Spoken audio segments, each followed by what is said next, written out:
We're back.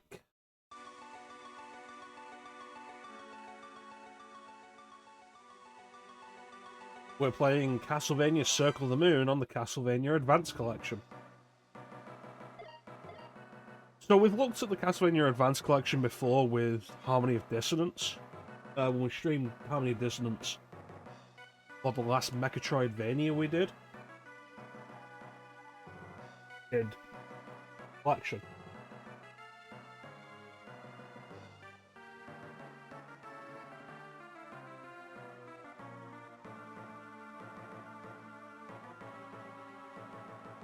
Pretty sure we did anyway.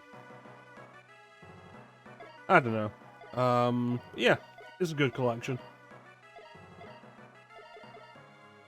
It wouldn't be the collection I'd recommend if you could only buy one of these collections, but it's decent enough, and the presentation is really good. We have a choice of American, European, or Japanese.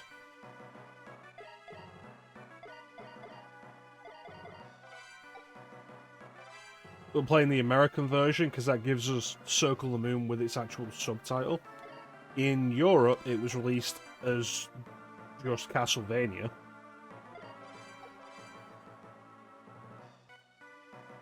We also get the music player, all 4 games. Dracula X has like such a good fucking soundtrack.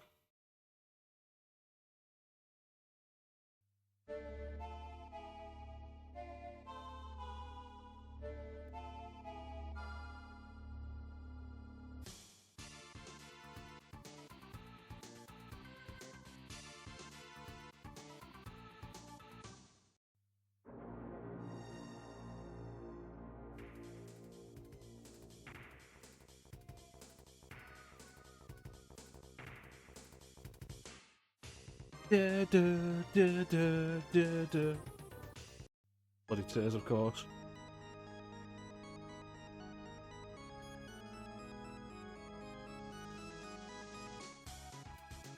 The jazz-filled OP-13.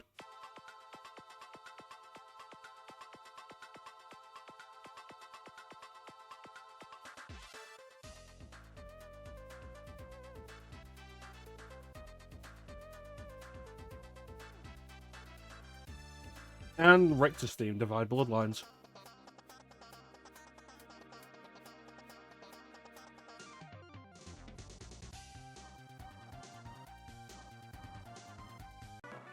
But we're not playing that, we're playing Circle of the Moon.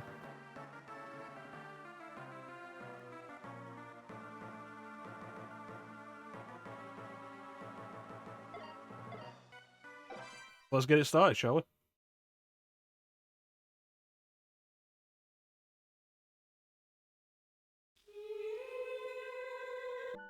So the choices we get are screen. The standard, which we currently have. The Pixel Perfect, which is a perfect integer scaling, so every pixel is a square, rather than like misshapen. Or full screen, which doesn't look as good. The best is Pixel Perfect. Standard maintains the aspect ratio, but it's a non-scale. So some of the pixels will be a little stretched. This is fully stretched. So we'll stick with standard, I think.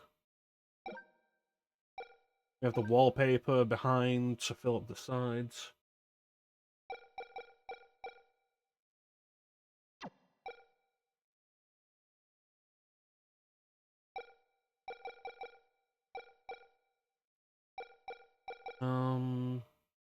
High quality sound. Good.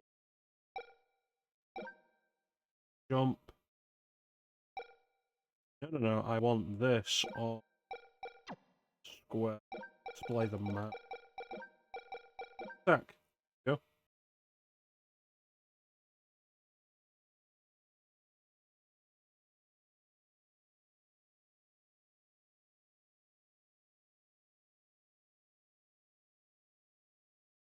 Yeah, it should be good.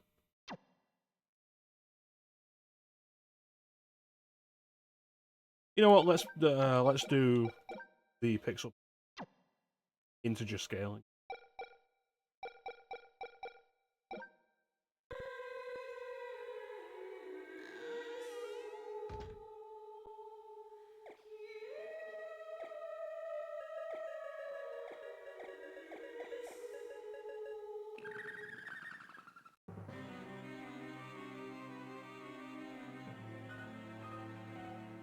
is 1830. It's an old Austrian castle. From the worshippers of chaos, rise the plea of the return of the Lord of...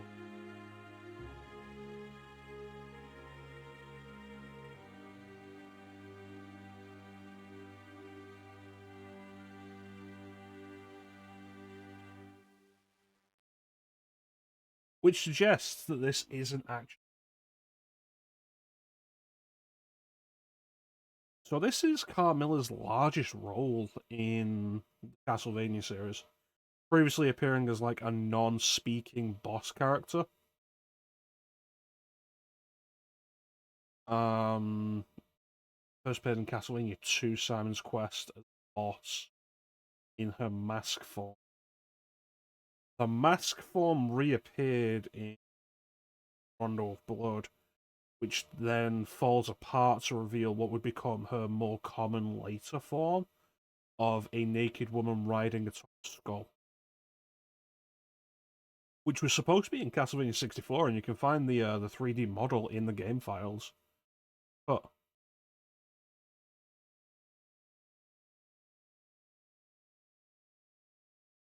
anyway, the ruler of darkness.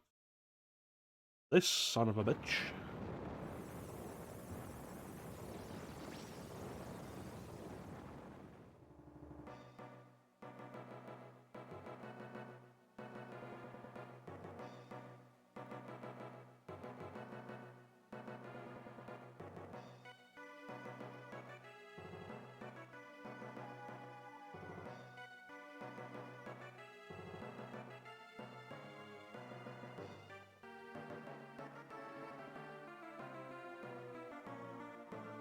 Well, that's what happens when you wake up early. Dracula, you knob jockey.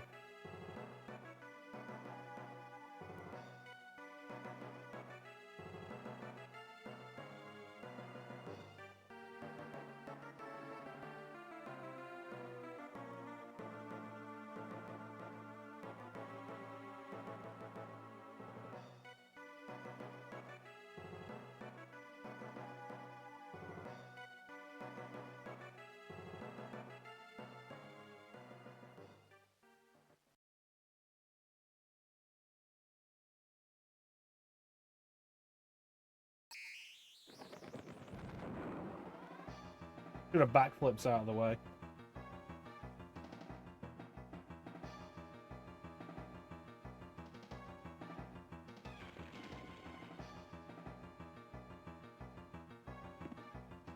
That's a crazy long fall.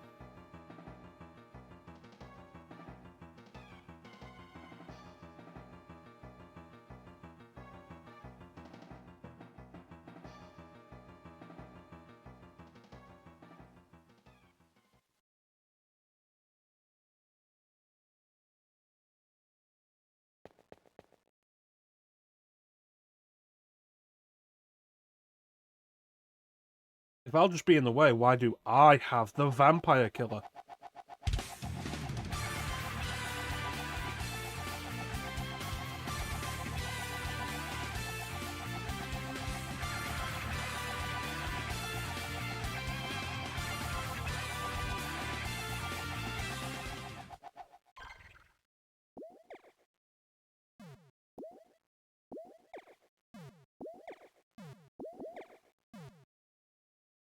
Yeah, it says it in the top left. That's what I was looking for.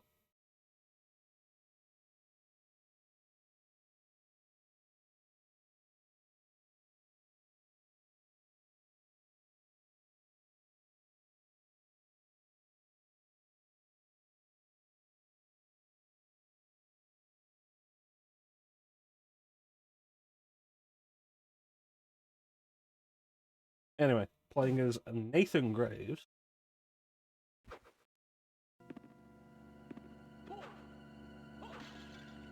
So this is the only Game Boy Advance game I own complete in box.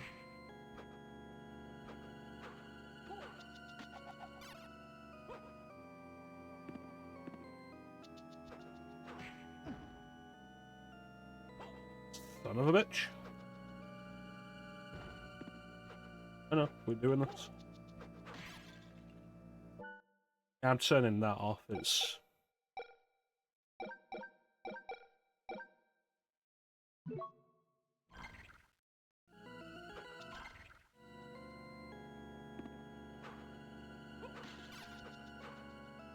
So the controls for this are kind of stiff. Something you hope you get used to, but it definitely takes a while. And it's odd to see like how slowly you move horizontally compared to how fast you move vertically. Like you get a lot more height out of the jump than you would expect. And you fall very quickly as well.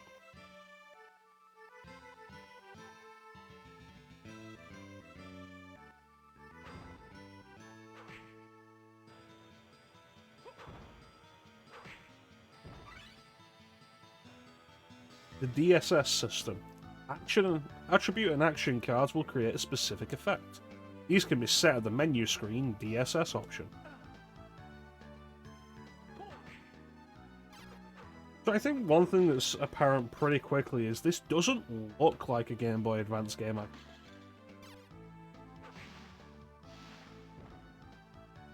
I feel like Game Boy Advance games had a particular look, probably to do with like the color palette.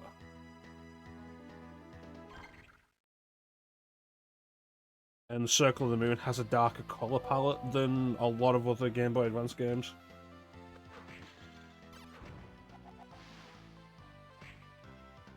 Because it was released very early on. I think it was a launch game. If not launch, then launch window. And the development kits Nintendo sent out for the Game Boy Advance had brighter screens than the final retail units. So a lot of the early Game Boy Advance games had graphics meant for a brighter screen than what the Game Boy Advance actually had.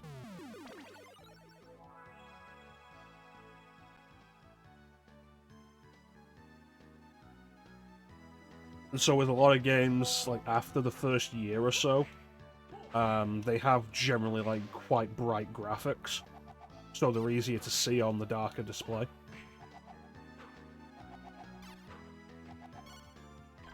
A magic gauntlet.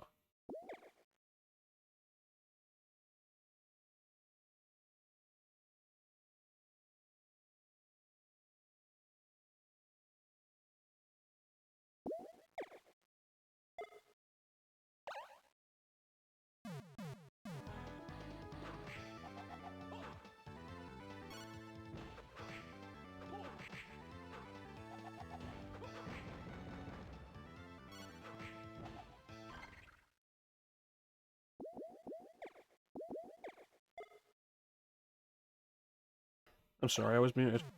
It's most notable, I think, noticeable on games that were ported from the Super Nintendo. Like the Final Fantasy games, the Mario games, the Donkey Kong Country games look the worst for it, I think. The color palette is just so oversaturated.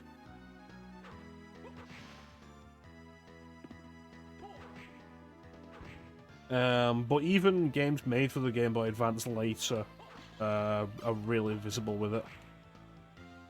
Golden Sun's one. People love Golden Sun. I've never really played much of it myself. But like playing it on a backlit display, it becomes very apparent very quickly that it's such a bright game. Bear in mind that the game begins in like a rainstorm.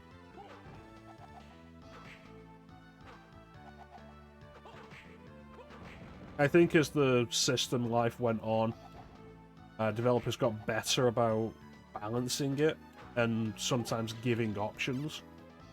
Like if you play the Game Boy Advance version of A Link to the Past,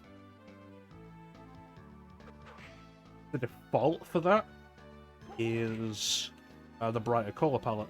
You can change the brightness in the options to a darker color palette that matches what the game originally looked like on Super Nintendo. Which, if you have a bright display, like, say, the Game Boy Advance or the Nintendo DS, It looks much better that way.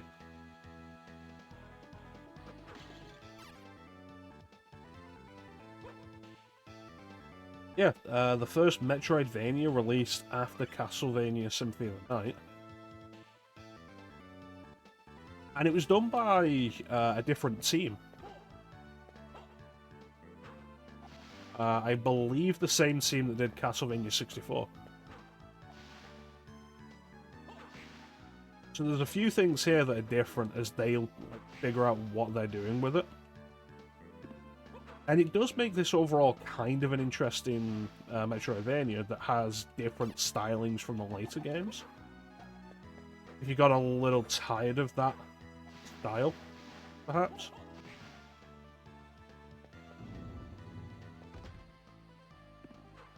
I think it's a pretty cool thing.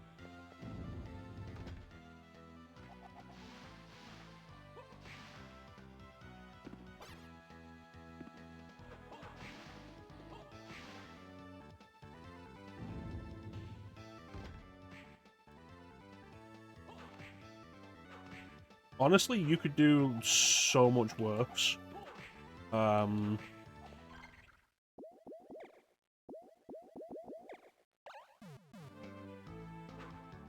are so many worse games you could get for the Game Boy Advance at launch than this.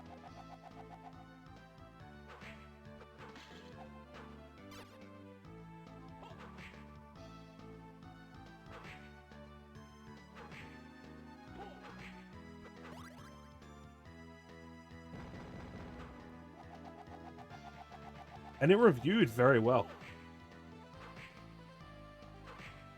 I think this, I remember the old days back on the GameSpot forums. This game had the highest review score of any Castlevania game. Higher than Symphony of the Night, higher than Aria of Sorrow.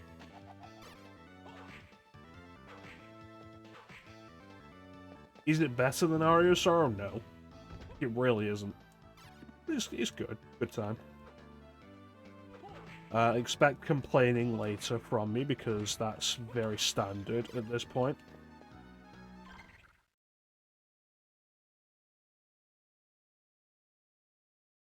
If I praise a game like that, you can guarantee I'm going to end up complaining about it later.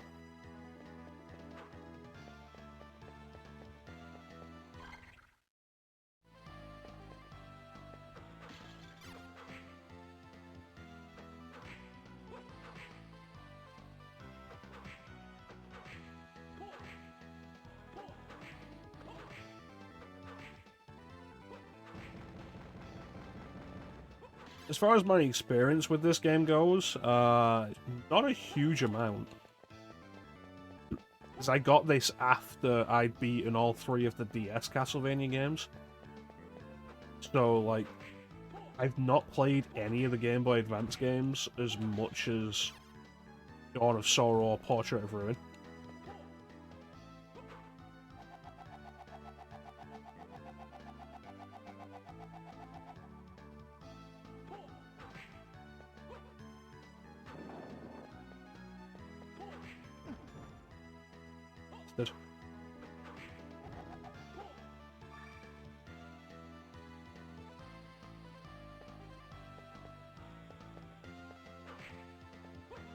So I'm not as familiar with it and like the specific directions to go.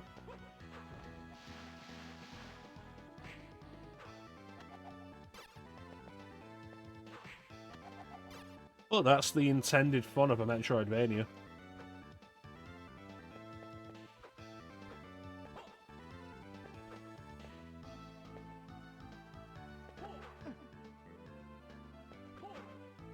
If there was a better way of dashing than just double tapping the direction.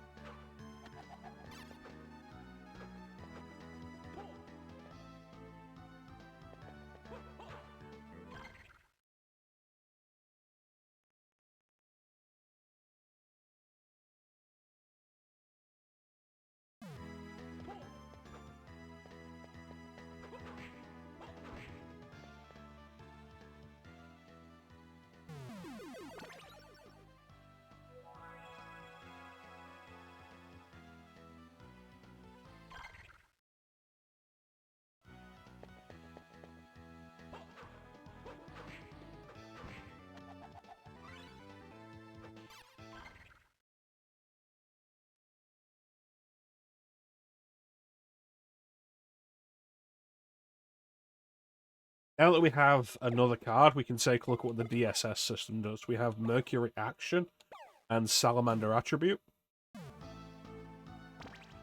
There we go. And that gives us Fire Whip. Now we go into there and it tells us what the combination does.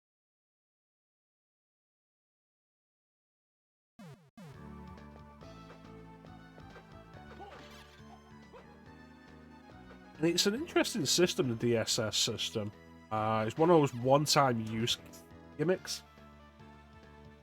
in that it never reappeared.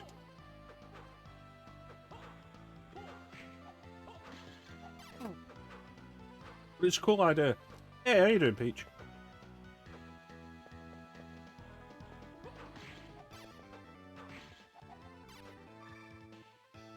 I feel like it wouldn't work too well on these guys. They look fire-based.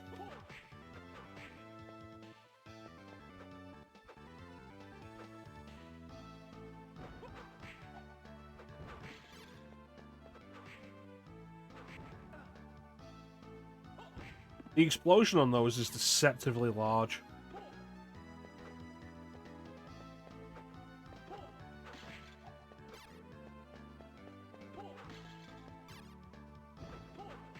Just rage quit a kid's game. What game's that?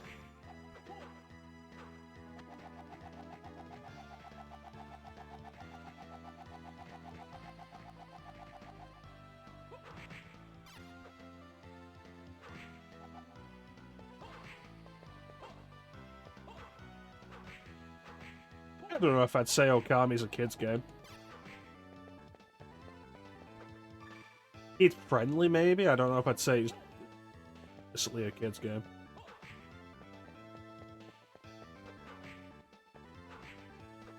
Ooh, clothes.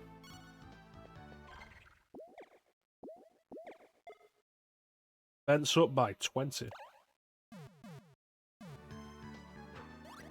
Every little helps.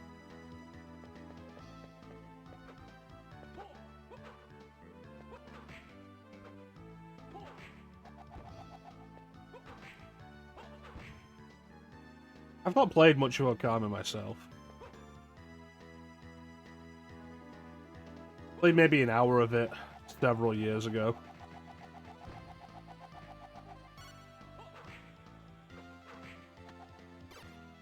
I've been thinking about whether or not to include it in the history of stylish action.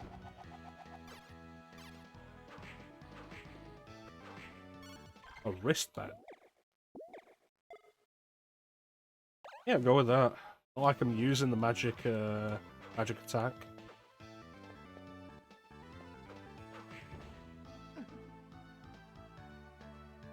Yeah, I've been wondering about whether or not to include it in the history of stylish action, since that is also going to end up including, like, every other game Clover Studios made. Beautiful Joe, God Hand. Especially God Hand.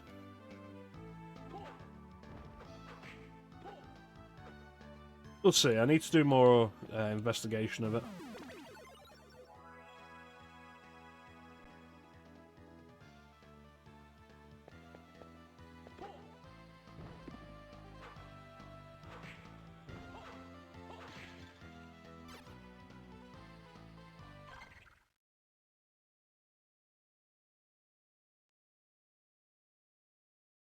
Clock stopping you relies on memory to beat a pattern changes everything with your ADHD. Is there a time limit on remembering it?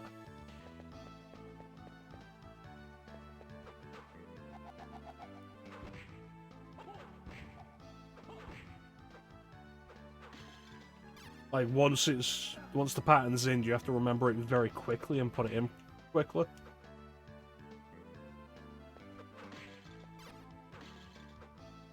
About 3 seconds, that is quick.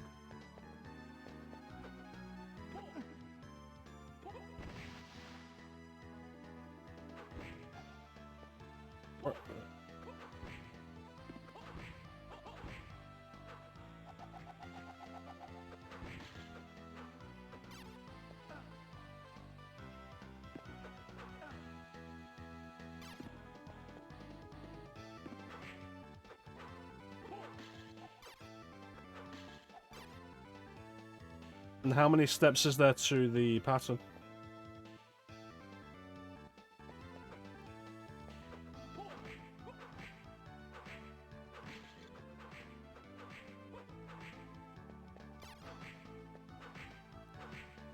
Five.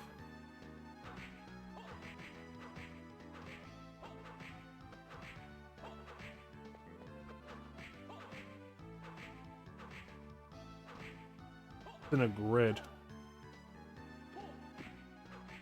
Sounds to me kind of like the disappearing blocks in Mega Man.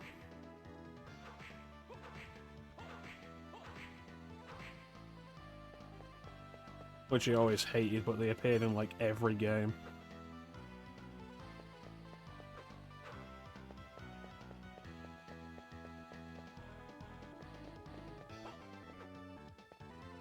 Would possibly recording the pattern on your phone help?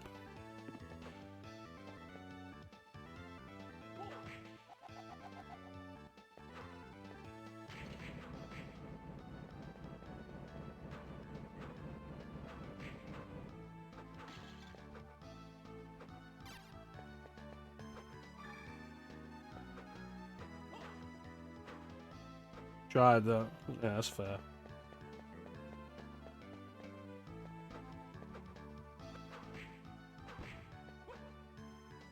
Alright, first boss.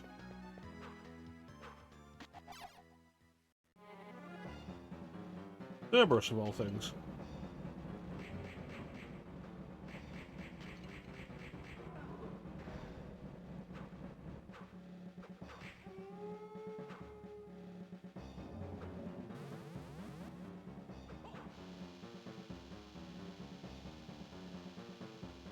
Gives you about 5 seconds to input.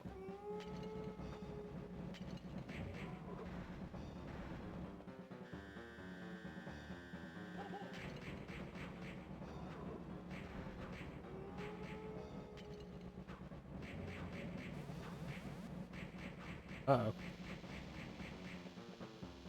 Oh, I did that well. Try again tomorrow. It's probably going to end up being one of those things that you struggle with, and then, like, you leave it for a bit and come back and just ace it. And it's infuriating because, like, why couldn't you do that the first time?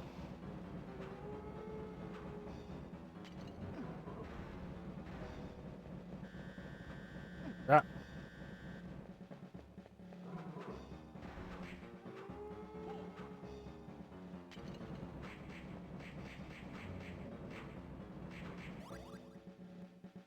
Ooh.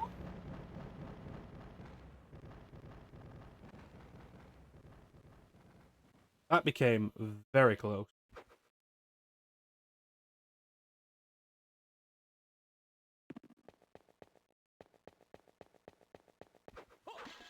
Yeah, this is an issue.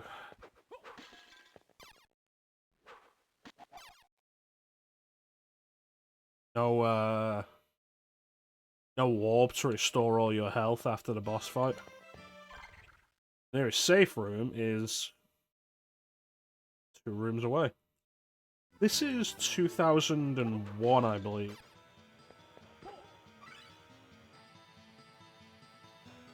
Double jump.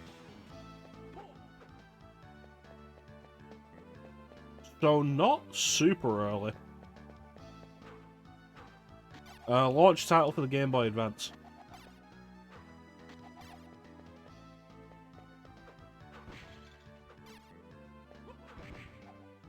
Okay, try not to die.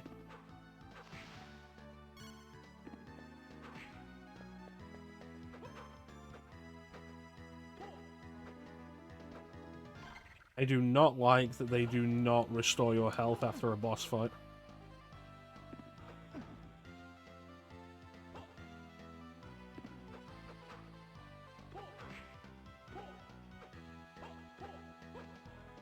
Guarantee that's going to lead to deaths later.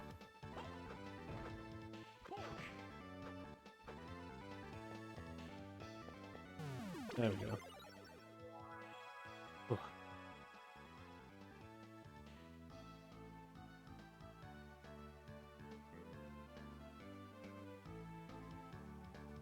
So, the first Castlevania on Game Boy Advance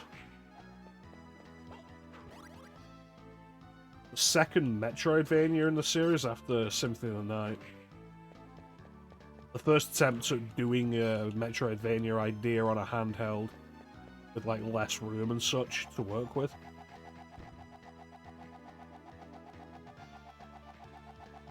So it is rough. It is a little rough. So we got the double jump, now we need to figure out what to do with it.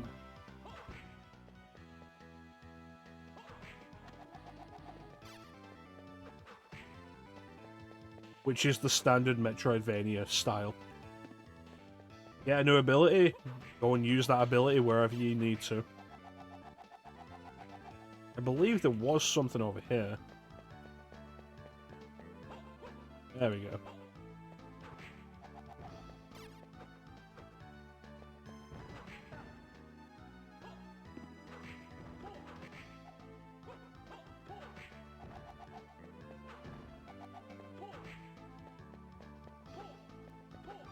Okay, so that's something, but it's not progression. This kind of thing is why I feel like you've got to do a Metroidvania in like a short space of time. And why Metroidvanias that last like 15 plus hours I don't think work so well. Because you need to be able to remember stuff, and the more details that get piled on in your mind, the more you have to remember to go back and do and such, the more complicated it becomes. Eventually there's a limit, like a breaking point. Metroidvania is the term used for the Castlevania games style, or just the entire genre that Symphony of the Night introduced. The name's taken from Metroid and Castlevania. And while you could call it like a Metroid-like, like Souls-like, Castlevania doing it and also being like the big one to build upon the idea, he's a big part of why the Vania is part of the title. It's generally defined as a game based on exploration where the acquiring of new abilities is used to further increase your exploration abilities. Serpent. So we got double jump, so now we can jump to places we couldn't reach before.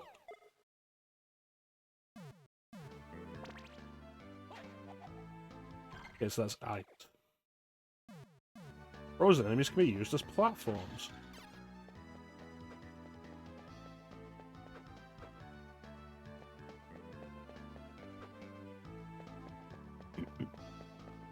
So the idea was, generally, it didn't begin with Metroid, it was mostly popularized and defined by Metroid, particularly Super Metroid on the Super Nintendo, where you'd have stuff like, you get the Morph Ball, which allows you to go through the tight spaces, allowing you to explore further, and so on and so forth.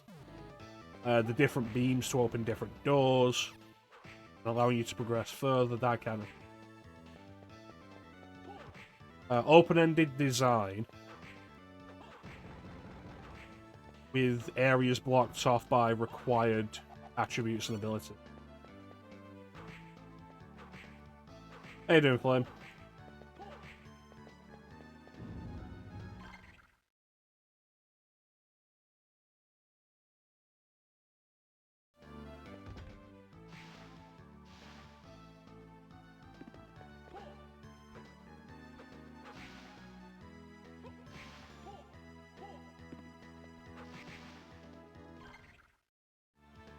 What was over here?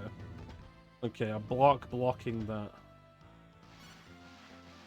It's not an uncommon thing in more modern Metroidvania-style games to allow you to mark stuff off on the map, or to do it automatically.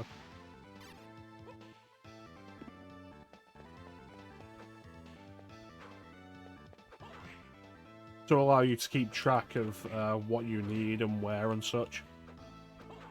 The Metroid Prime map is actually really good about that.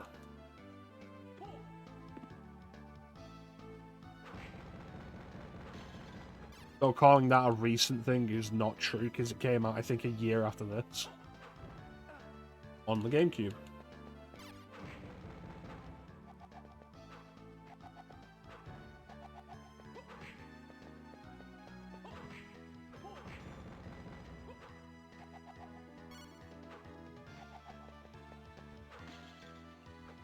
No, I'll keep holy water.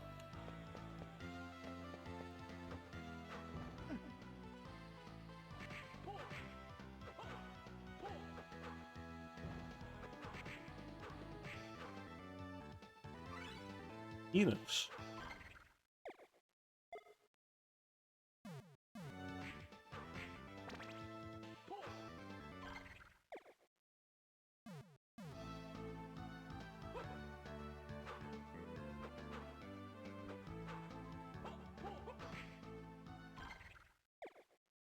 Oh, defense increase.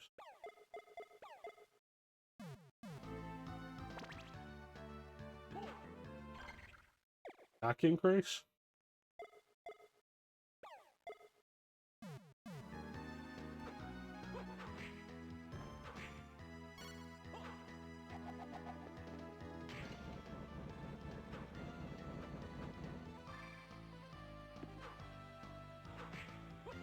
Yeah, I hope that answers your question, though, Peach.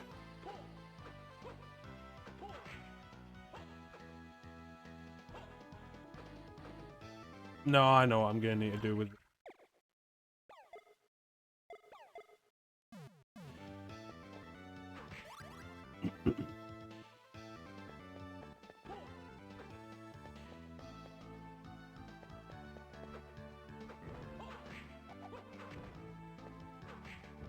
Not a problem. If you find this style of game interests you, there are several I can recommend.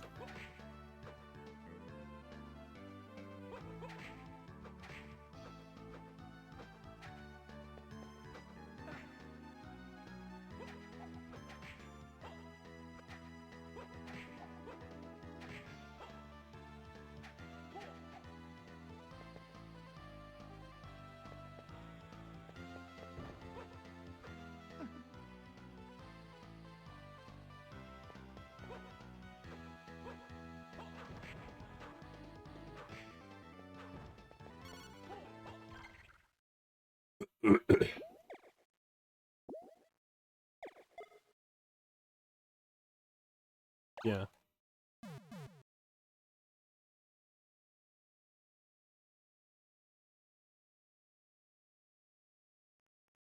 Yeah, several I can recommend. In particular, like, not even just Castlevania, the Metroidvania idea became, like, the most popular idea for genre.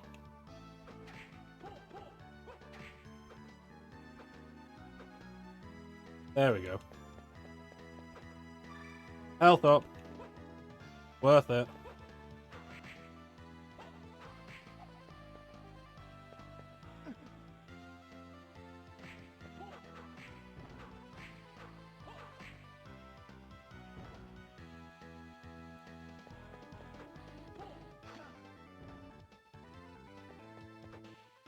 Yeah, to keep going back, there was that starting point there.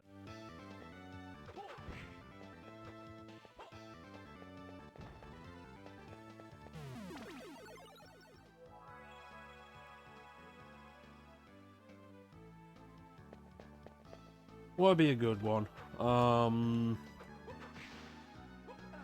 Gato Roboto is kind of interesting. Limited color palette, you play as a cat who navigates the areas with robots. Like, mech suits it wears. Pretty neat. A pretty decent twist on the genre.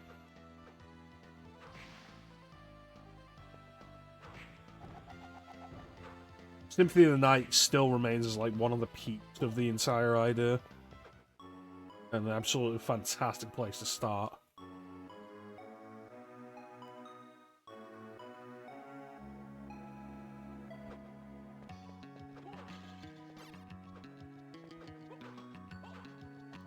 If you end up after something a little more hardcore,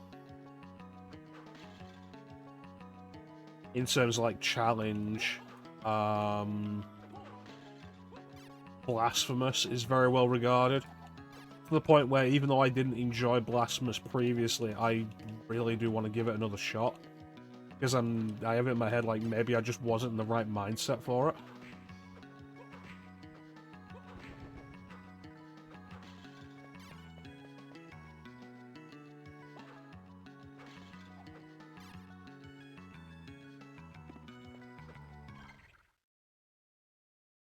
Check.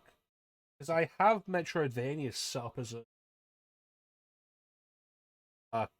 collection.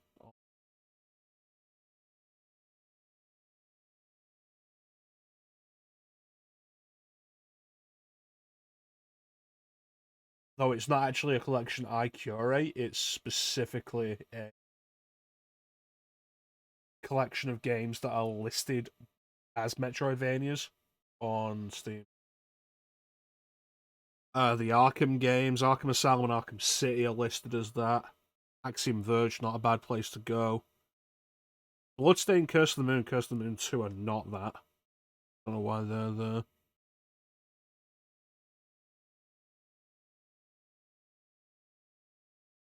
Auto. Soul Reaver, yeah. Soul Reaver I would regard as a good example of it. Record of Lodos War, Deedlit in Wonder Labyrinth was one I enjoyed. That idea. Power Slave Exhumed. Yes, Die Hard is a Metroidvania movie.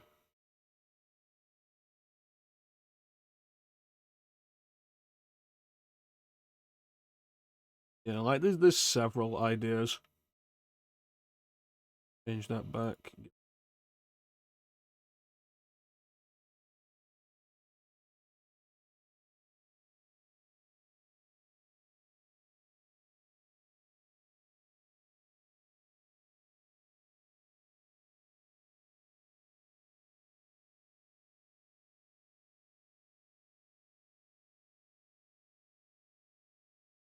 No, Demolition Man would not be a Metroidvania movie.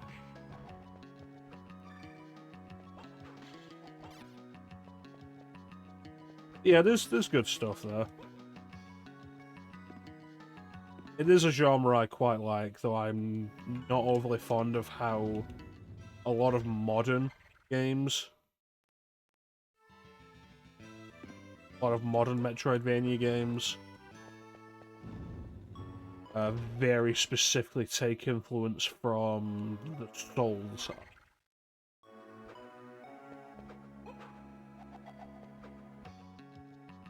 Well, I guess I'm going around.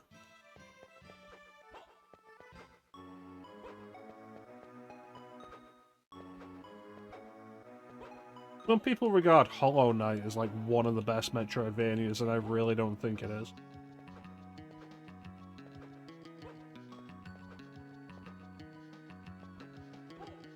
Yeah, there's a lot of games that have taken at least some influence from the idea, incorporated it into their designs, in a similar way to like how a lot of games took RPG elements into their designs, like more RPG-like.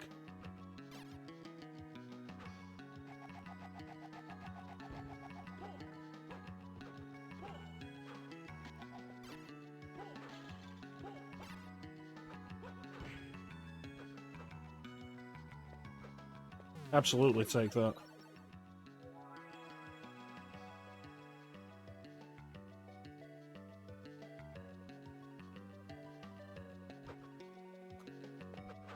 But you have your PC now then, Flame. Aliens Infestation is so underrated.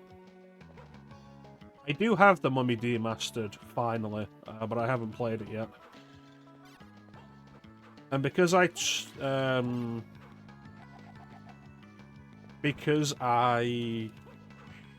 took away, like, when we originally started the idea of like the month of Metroidvanias, it was specifically May. like Metroidvania. Because I decided we can call it mecha-chrono instead. It doesn't have to be tied to May, so like we could do another month of Metroidvanias this year.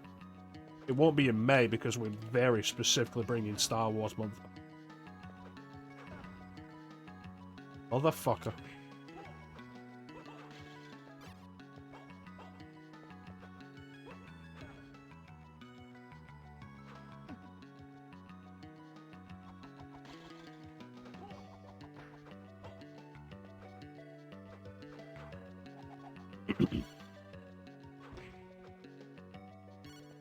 Holy water's not going to do much good here.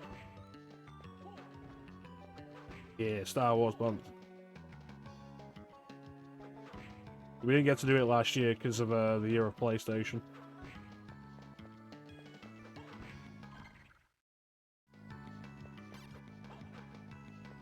Definitely doing Rogue Squadron 2.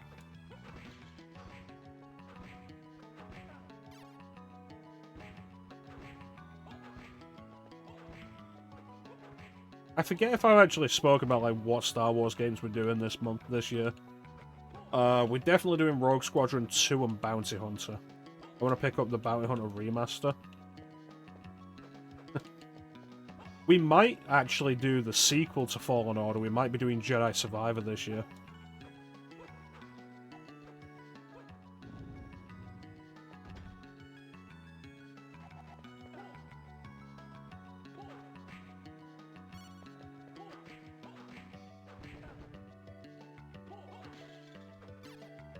But I'm undecided about that.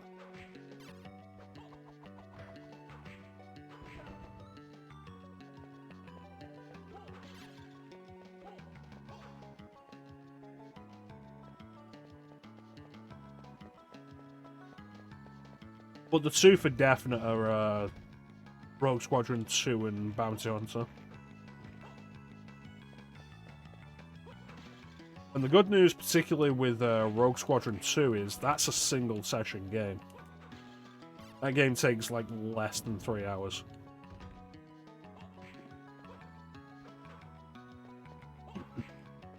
So there will absolutely be room for at least a third one. Which, you know, I have been toying with the idea of the replay of Knights of the Old Republic 2. But the PC version, because even if we can't get it running properly, like we tried to do it a couple of years ago, and OBS just wouldn't capture it right. Even if that is the case, I can capture it off my Steam Deck, and because the game has Steam Workshop support,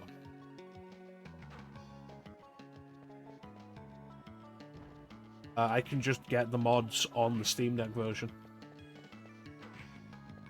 So, like, at some point, a KOTOR 2 replay is going to happen with the restored content mod. So whether that's this year or a later point, I don't. It will happen.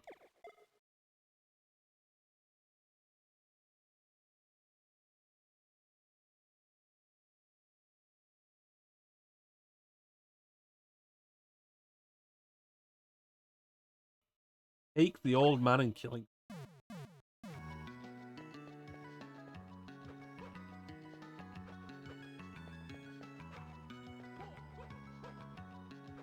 Though you don't actually kill any Sith in Fallen Order. So if you do want to kill a Sith for your birthday, you will need another Star Wars game. Is there a Star Wars game I could recommend on 4 that allows that?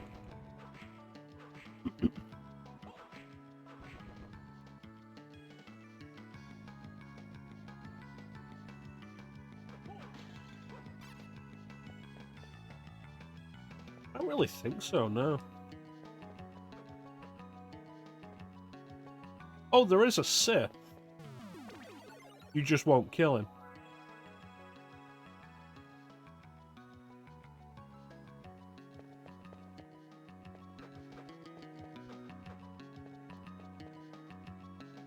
Oh, I don't think there is.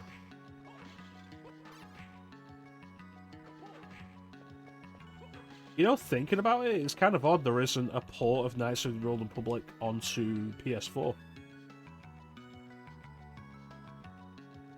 Because otherwise that would be a pretty easy recommendation for fighting Sith. Fighting and killing Sith.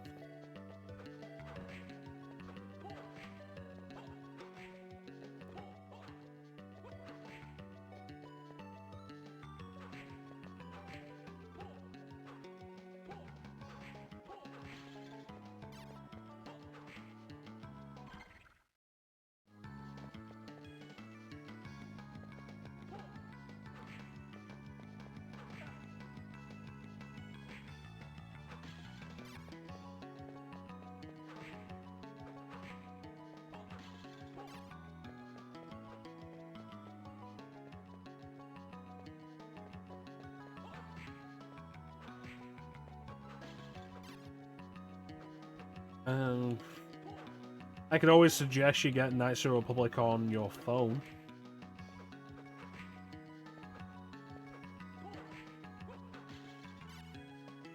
I have it on my phone and it plays like surprisingly really.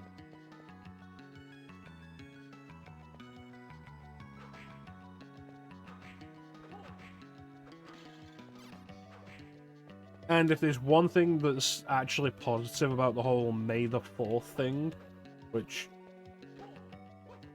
Well, if there's one thing positive about it, it's that all the Star Wars stuff goes on sale in May as a result of that. Which is great. No, if you really want to play Star Wars stuff, the best place, currently, I think, is Xbox.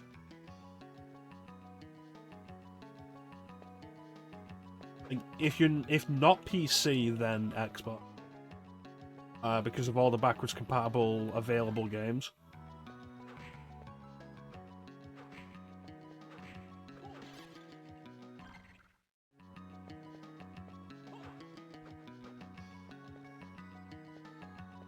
How many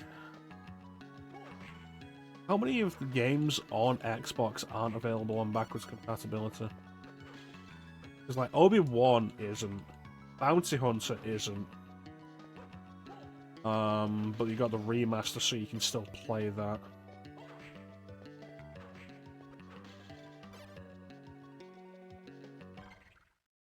I think the Clone Wars.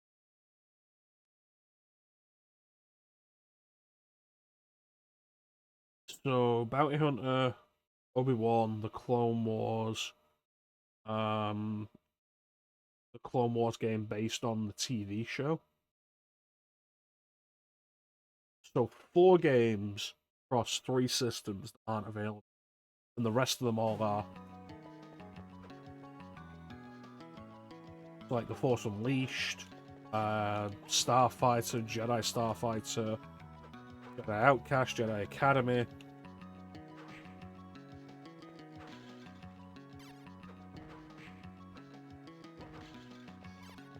Knights of the Old Republic, Knights of the Old Republic 2.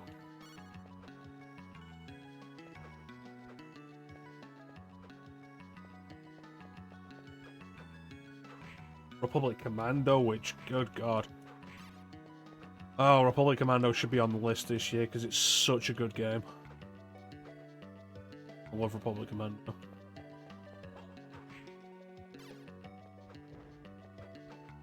Well, I guess we're climbing that.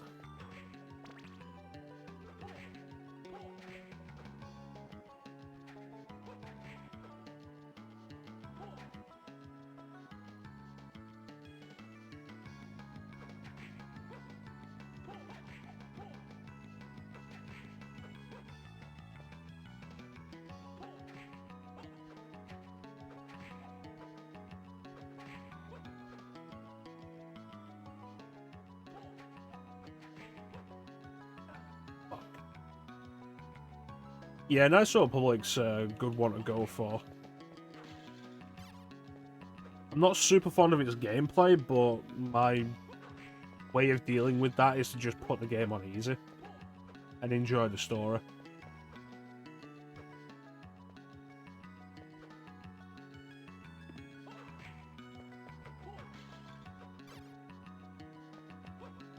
And then if you enjoy Knights of the Republic, Knights of the Republic 2 is better. Storytelling of Knights of the Republic 2 is favorite Star Wars storytelling.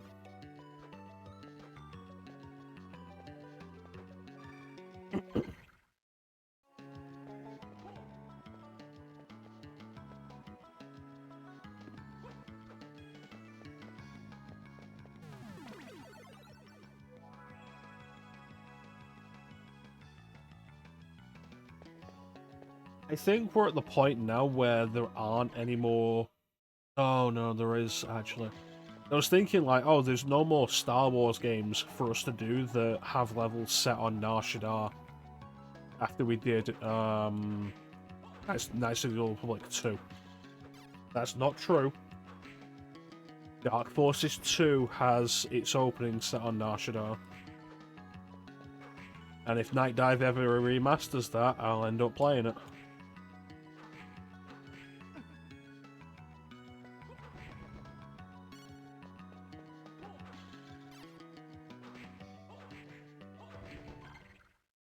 Remember, the worst levels of every Star Wars game are set on Nar Shaddaa.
I feel like one of the main issues with this game is like the stiffness is a problem, but it's all built around the dash mechanic.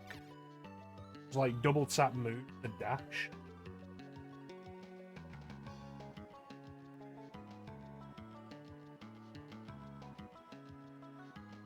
Like if your character just moved at a steady pace without that, it would be fine. Which you can see with like all the other Metroidvania games in the series. And the big element I have to prove that theory is the Saturn version of Symphony of the Night also has a dash mechanic. And it's not good. I ended up turning that relic. It's a relic you get just before you go into the second castle, the reverse castle. And I ended up turning that relic off because it was causing more trouble than it was really solving.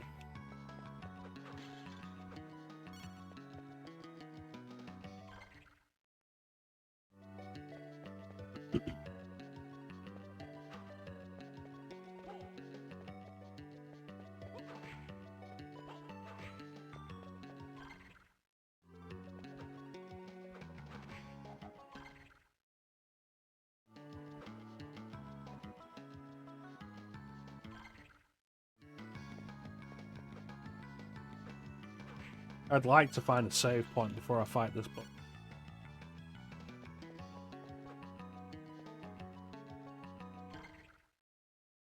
That's where I came from.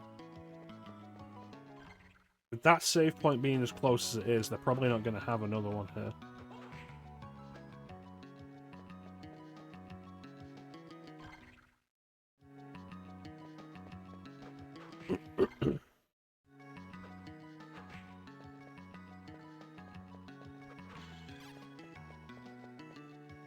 Oh, there we go. Not as close as I'd like, but it's something.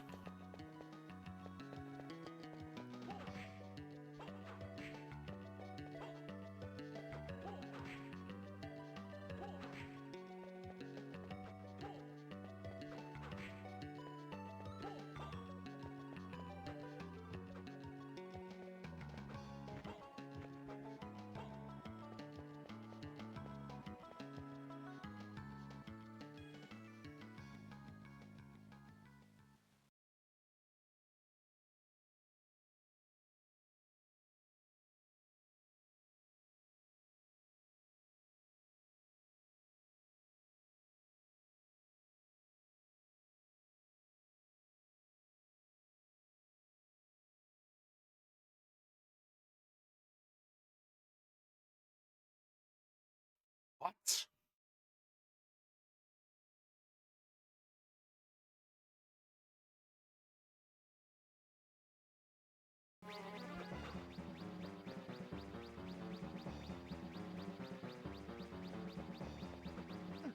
Oh, you bitch.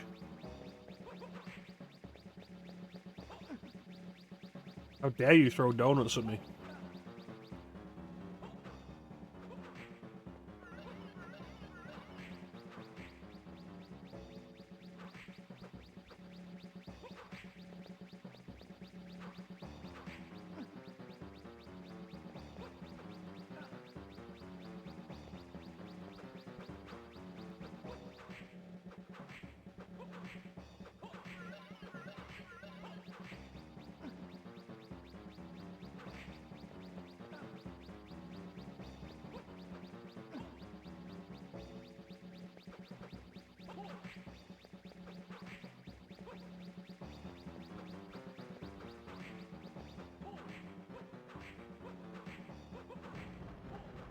Yeah, bitch. Oh, shit.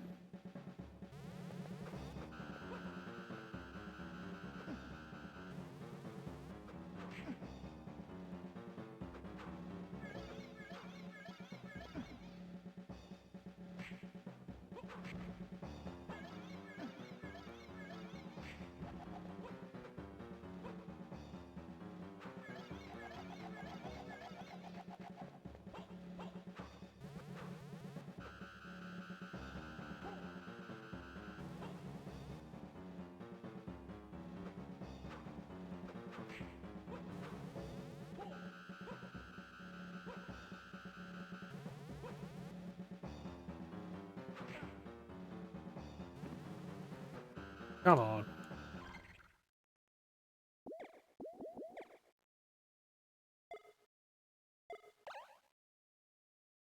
That is not a lot.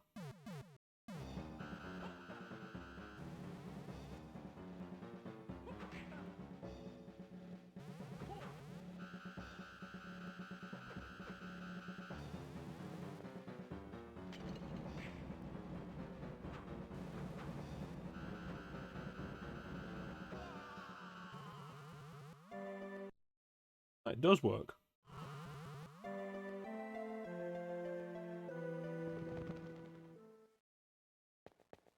Let's try it again.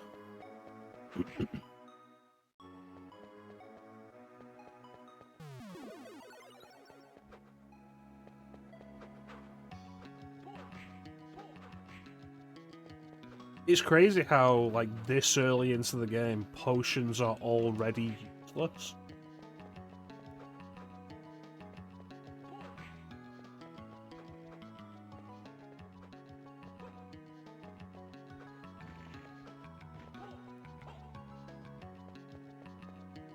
Now let's do this.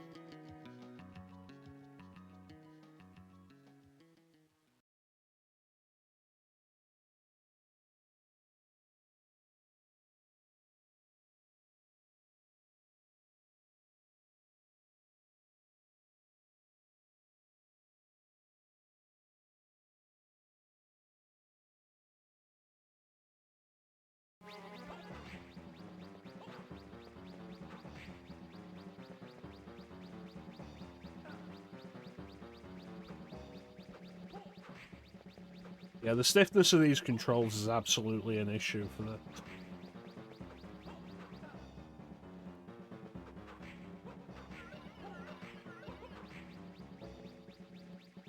Makes me yearn for the smoother controls of Harmony of Dissonance.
Yeah, bitch.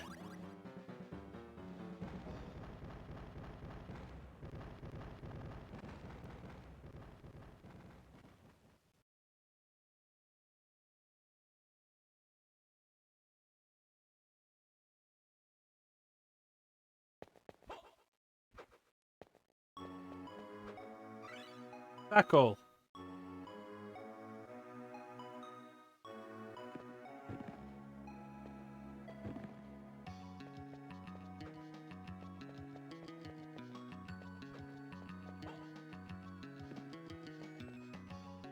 That's that save point.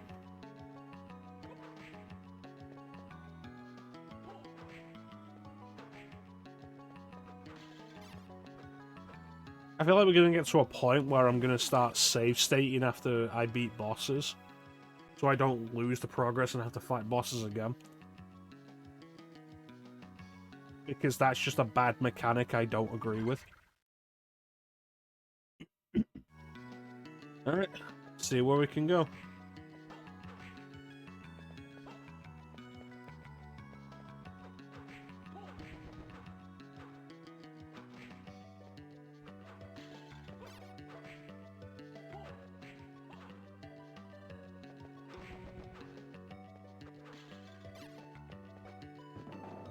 There we go.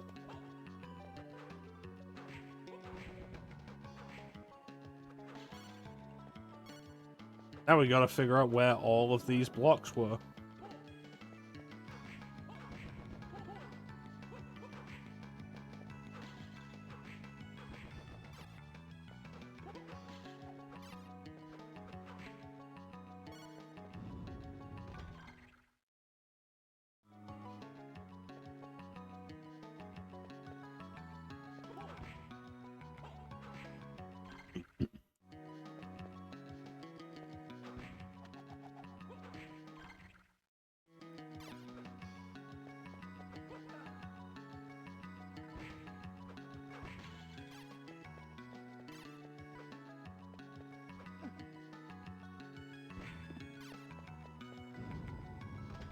Oh yeah. That's why I didn't go through there.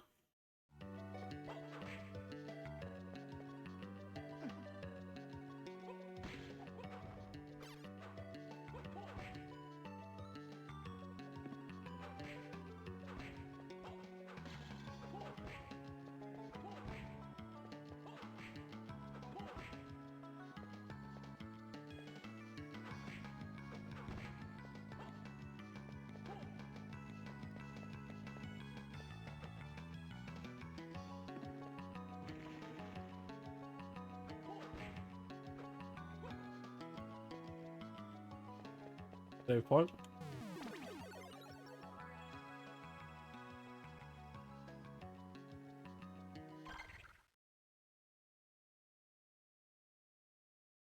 Alright, room underneath is a possibility.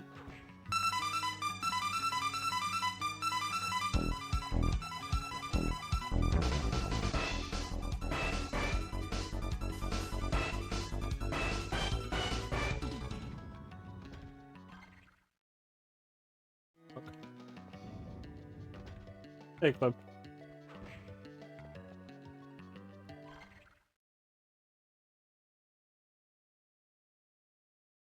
There were definitely areas down here that were blocked off by that kind of block.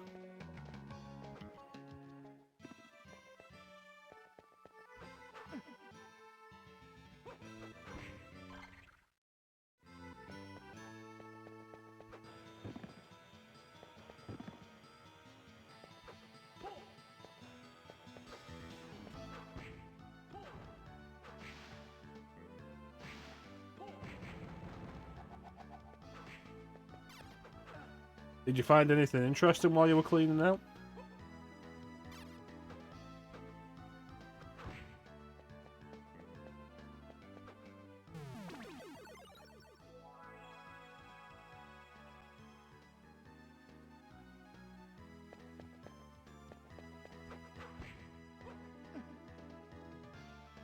Then that's lame.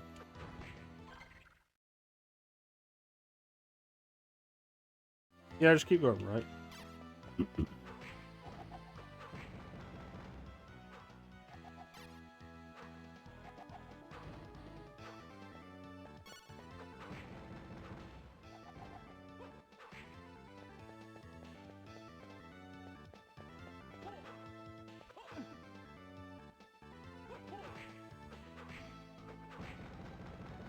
How you doing, Clem?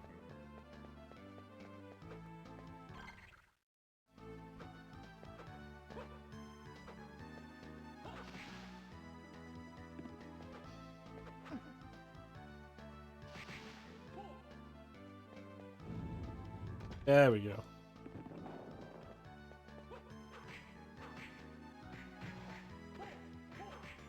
Excellent.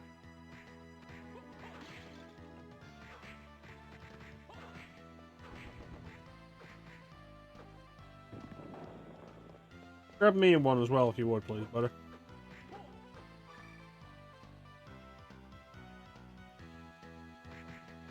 We're gonna chill with a Castlevania that, honestly, I can't really recommend. Not that it's particularly bad, just that, like, there's so many better ones. Thank you, Clem. It's very nice of you.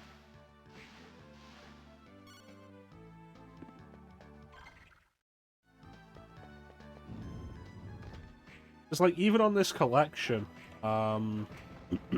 it's very stiff. And, like, the controls are so stiff.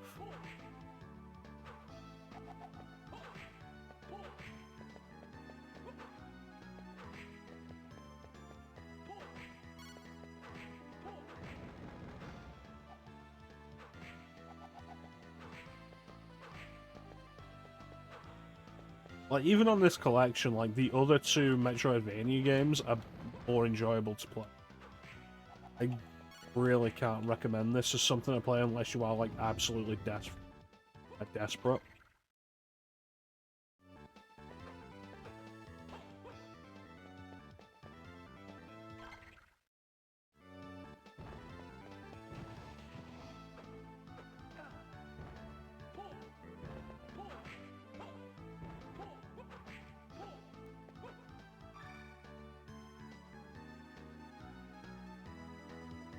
Yeah, like, the dash is double tap.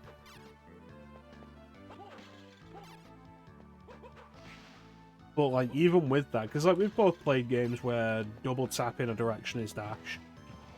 And, like, those games play fine with that. But it doesn't do super great here. Like, it's much better to control in Mega Man X.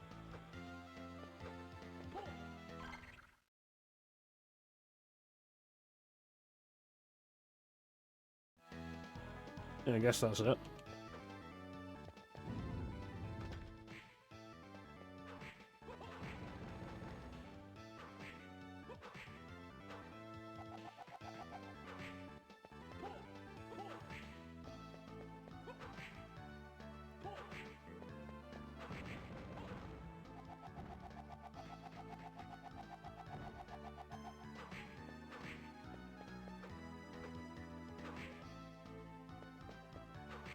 There's also, like, a weird disconnect between the vertical and horizontal movement.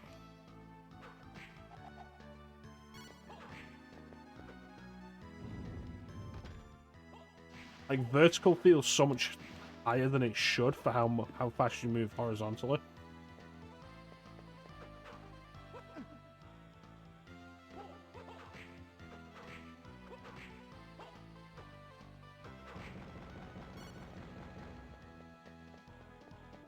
Yeah, overall, like, it's not a bad game, there's just so much better to recommend above it. Like, especially Aria of Sorrow. Aria of Sorrow is, like, just so good. And plays so well. But this is a product of its time. And given that it was the first of its kind, the handheld Metroidvanias, it does pretty well.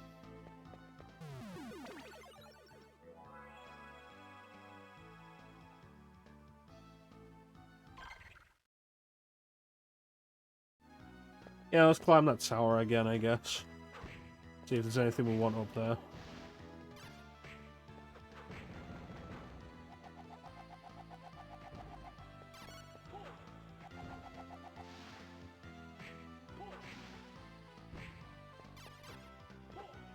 I do love a good,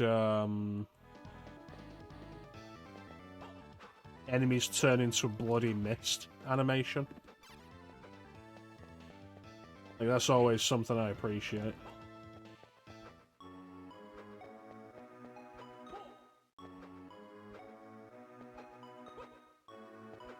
It was one of my first things that I found with Metal Slug that I loved. Healing at save points is pretty standard. Healing drops being so rare makes that a problem. And bosses not healing you automatically when you kill them makes it undeniably.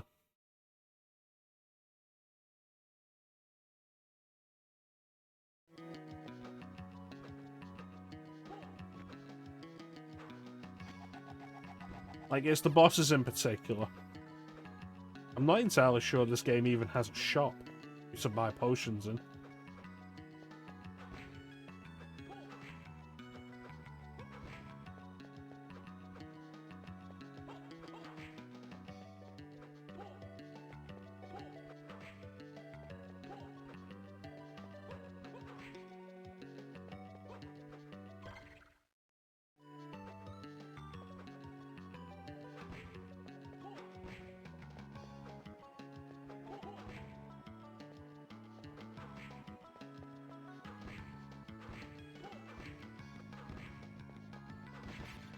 Yeah, but it's something I'm kind of used to.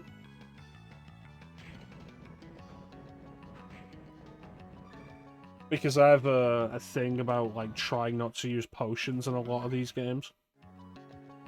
Not even as, like, a challenge thing. I like to challenge myself to not use potions. Just don't want to have to go in the menu for them.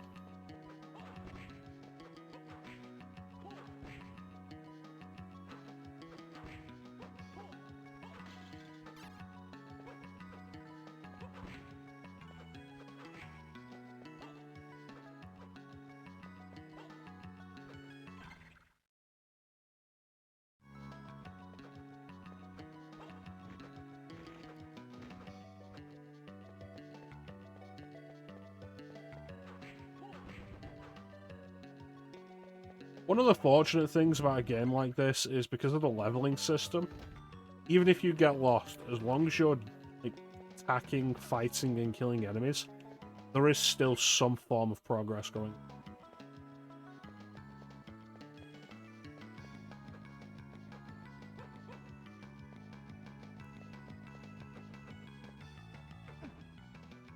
And that's something I appreciate.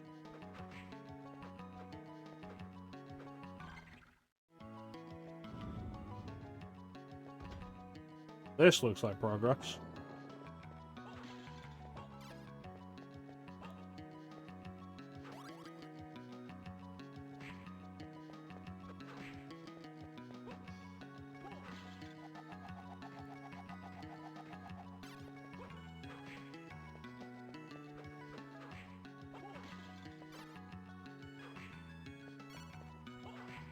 It's like with Dark Souls, like, as long as you are able to bring your souls back. No, I don't want that much of a defense drop for such a small gain in attack boost. As long as you're able to get your souls back to a bonfire, you are making progress by getting stronger.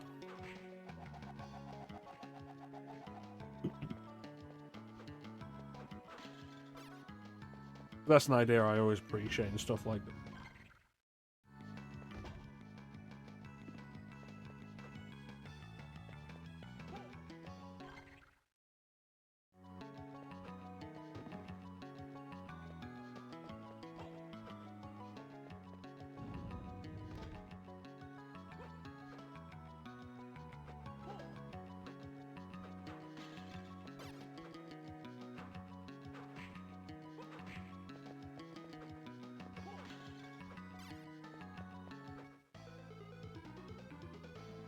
The Machine Tower.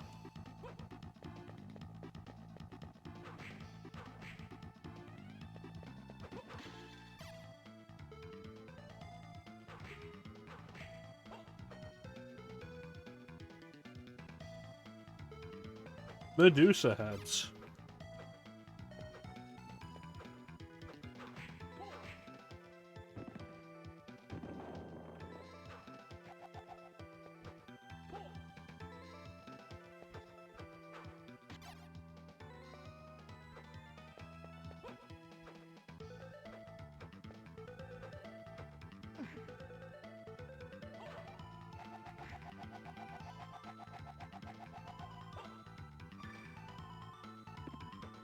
Just as I planned.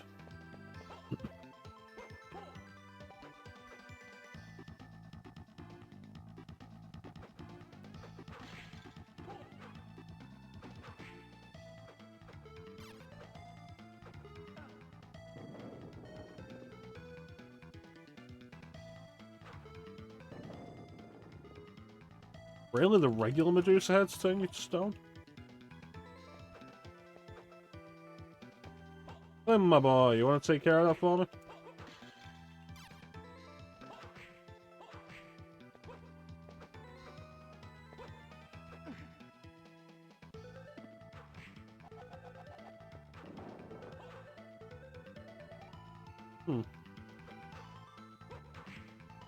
Thank you, Ben.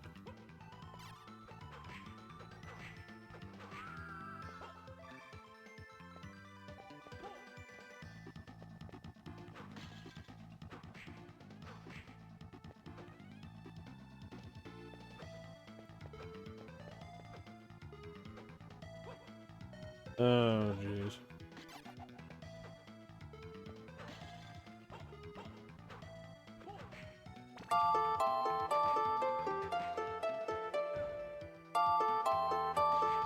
How does an ice whip do less damage to a fire enemy?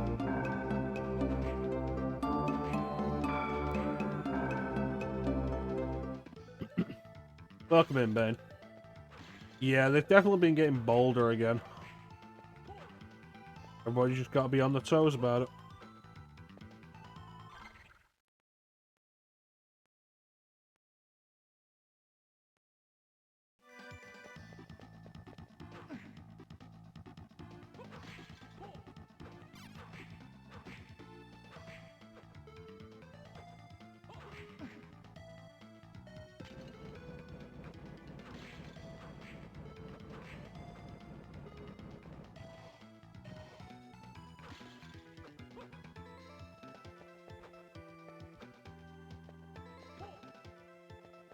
Ben, what's your experience with Circle of the Moon?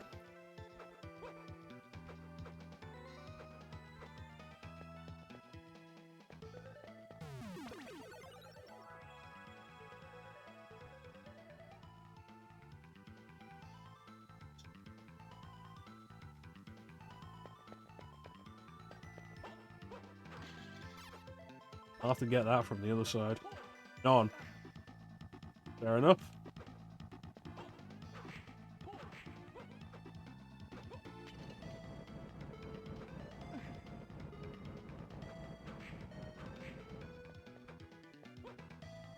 Like I've been saying, it's not really one I'd recommend. There we go. Not over the other games. Like back in 2001, yeah, this would have gotten a recommendation. Nowadays, when there's better alternatives. Oh, man, we need to change that. Retro gamer like yourself should be all over Castlevania. At least somewhat. Motherfucker.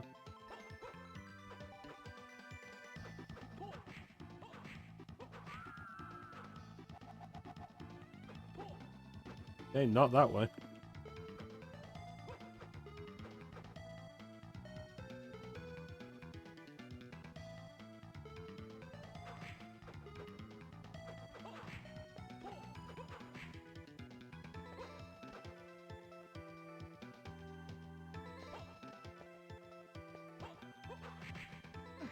I really hope we get a Castlevania collection of the 3D games.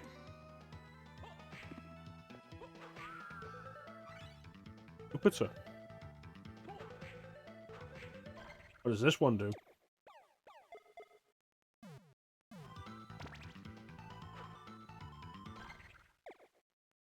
4 ice balls circle you in defense. These can freeze enemies. Fireballs circle you in. I feel like the defense increase is probably just going to be the best general all-around idea right now. Ah, shit.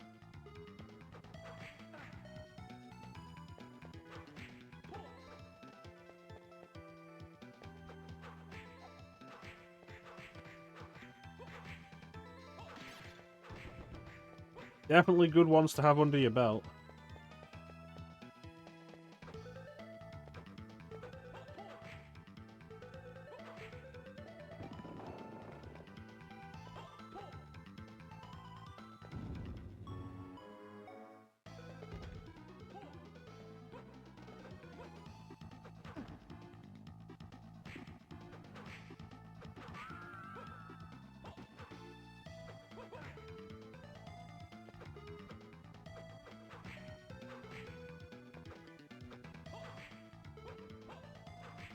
Yeah, there is a lot more tricky platforming early on than you usually see in these things. Usually the trickier platforming's for later.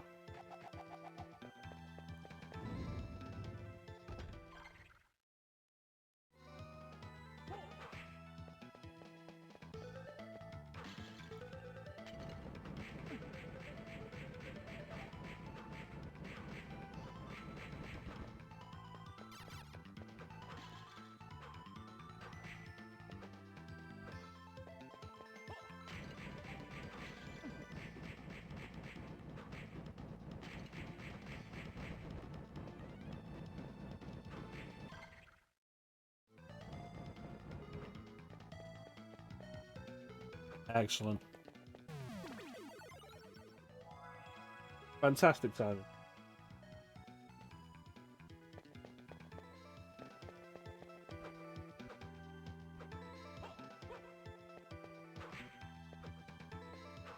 Sweet, I can kill these things in one shot now. That's the kind of progression you always love to see in these RPG mechanic ideas.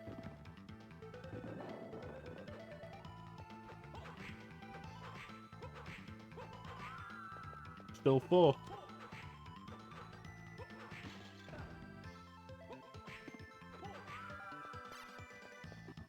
And a boss. Who do we have? The Iron Golem.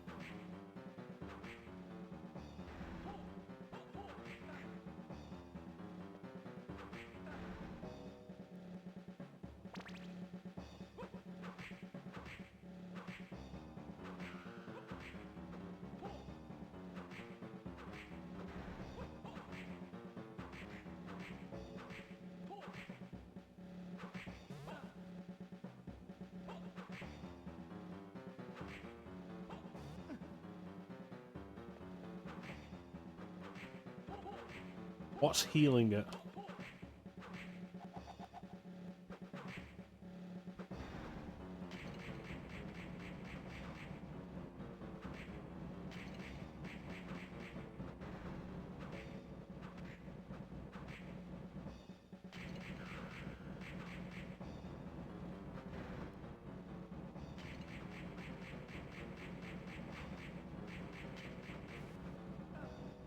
Oh, bullshit.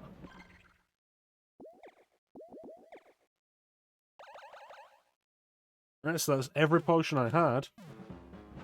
Got a whole lot out of that.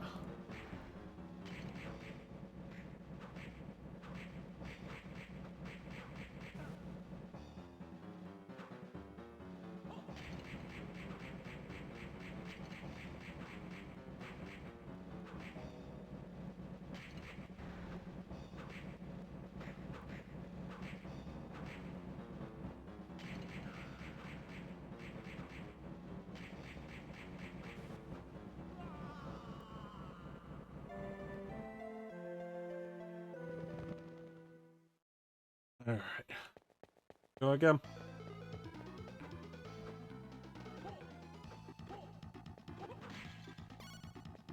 It's kind of funny talking about how stiff these controls are. In regards to, like,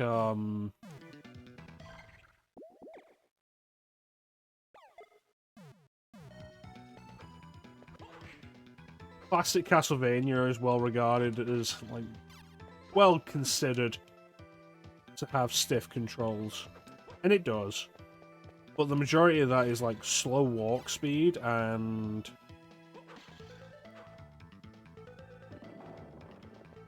committing to your jumps. The lack of a health bar on bosses is actually very common for games. like this.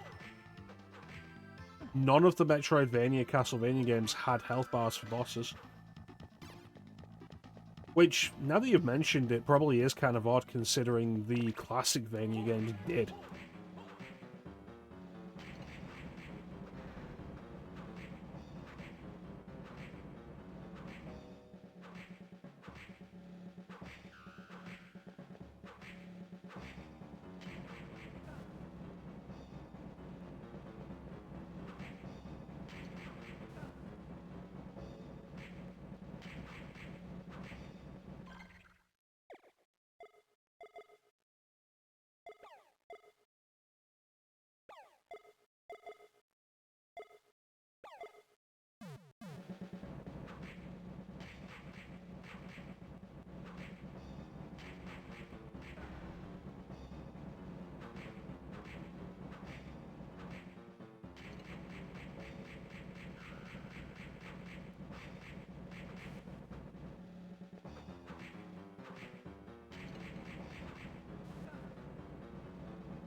This whole thing with something coming down to heal the boss is odd and frustrating.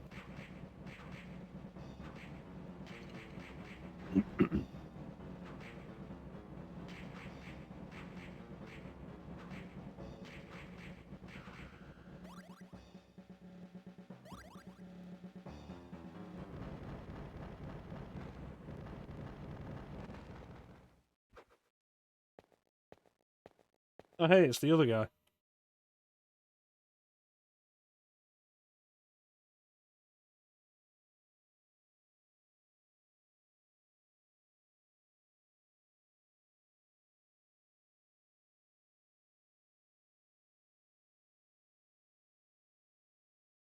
Defeat Dracula yourself without the vampire killer whip?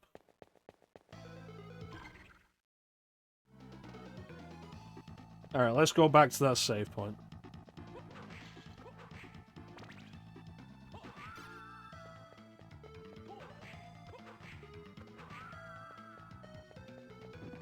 A mince entrance.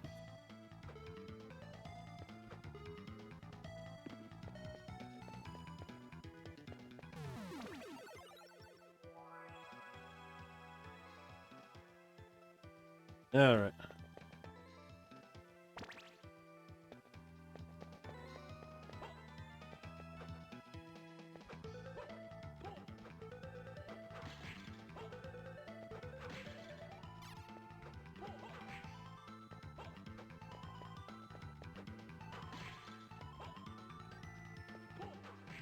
Given how slowly this is draining on magic, I might keep this active for a while.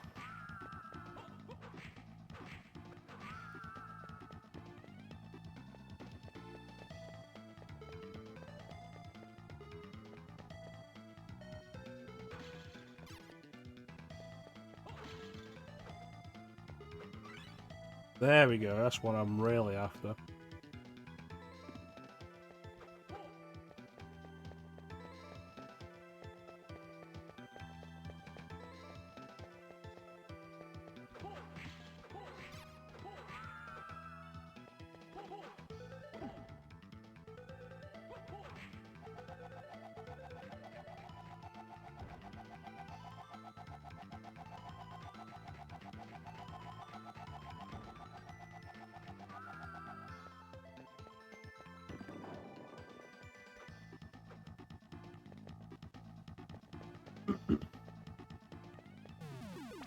So now, anywhere with a tall shaft we couldn't work our way up. Now we can. With our feet.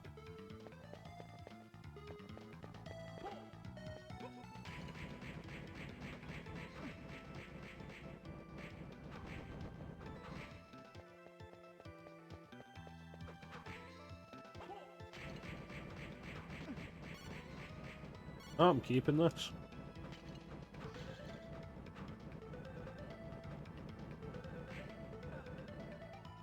Man, does that just go forever?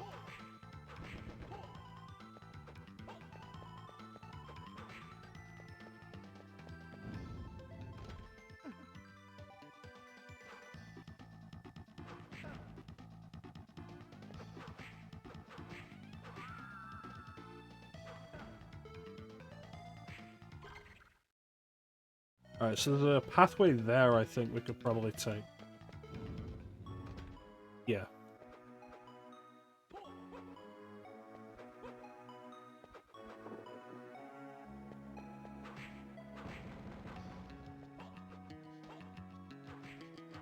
Can't believe they'd give guns to hyenas. Dracula is so irresponsible.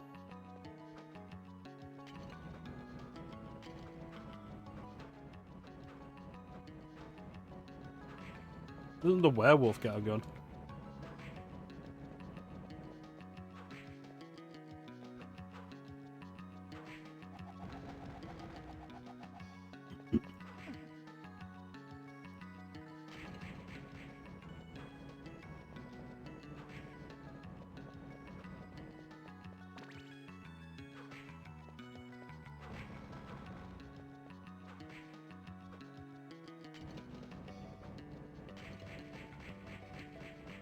Nice.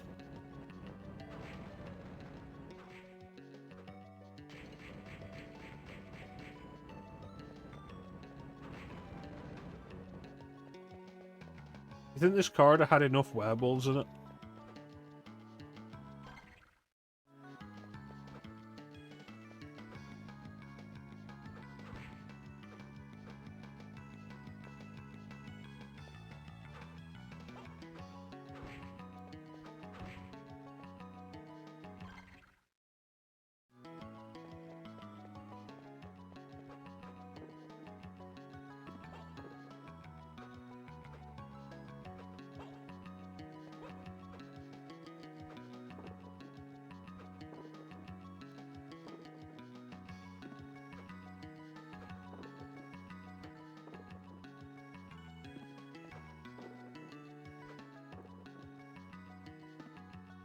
No, I don't think I'm going up there. Moon puppies. That's not a term I've ever heard before.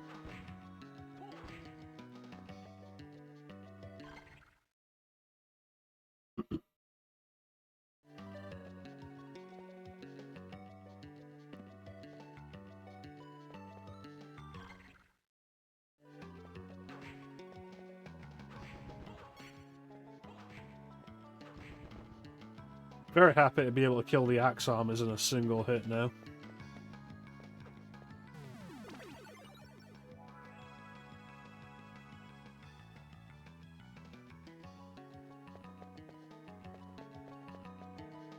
Whee!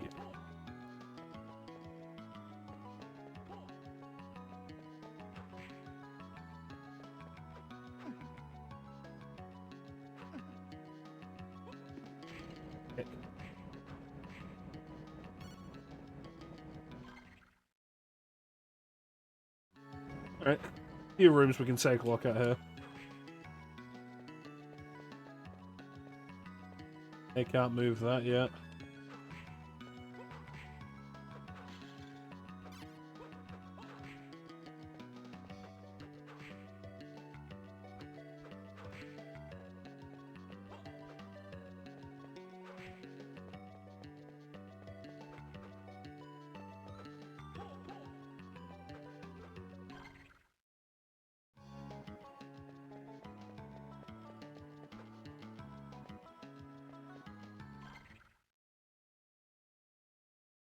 Can you believe it's been over 5 years since the Castlevania marathon?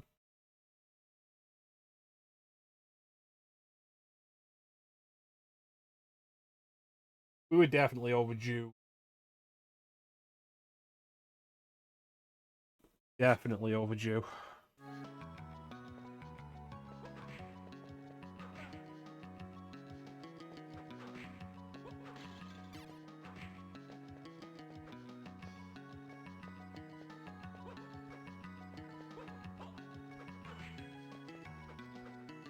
That's right. 6 months in May. 6 years in May.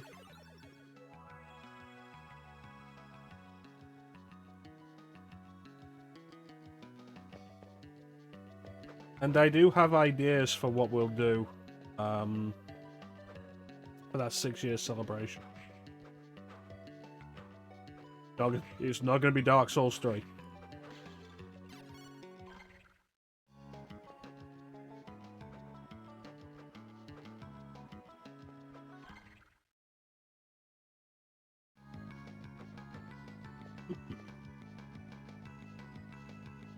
I remember for the 1 year and I think the 2 year celebration, we did do Dark Souls again. But this year specifically, with us doing games that we've not finished on stream before, like, it wouldn't be Dark Souls 1 again. And I don't want to do Dark Souls 3 right now. But I have thoughts, I have plans, I have considerations. That's an interesting question.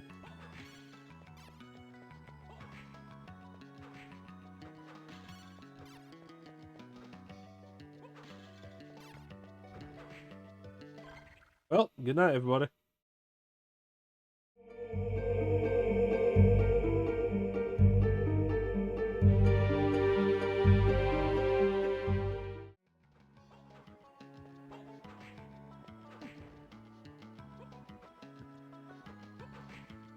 I mean, I often cite RPGs as like my favorite genre, so like reasonably my favorite game would have to be an RPG. And like, it could very easily be Skies of Arcadia.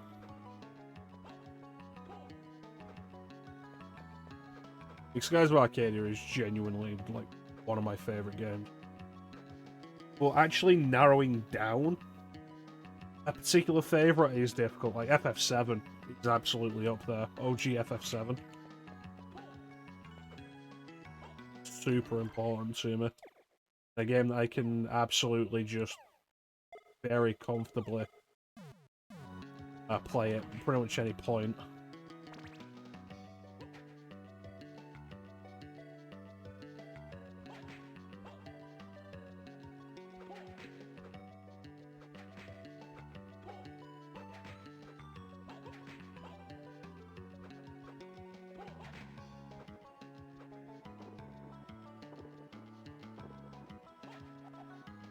Favorites by console? That's not a bad idea.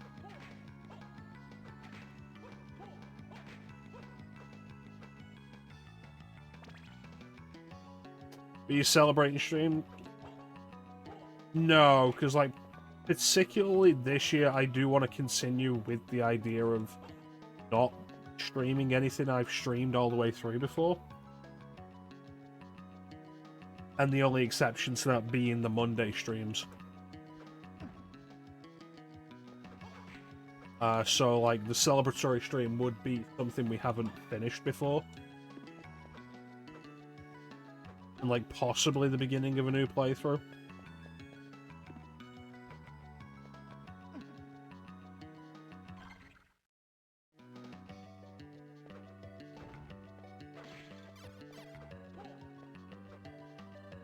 It's why I specifically mentioned Dark Souls 3, because, like, the very first stream was Dark Souls 1. And we haven't streamed Dark Souls 3.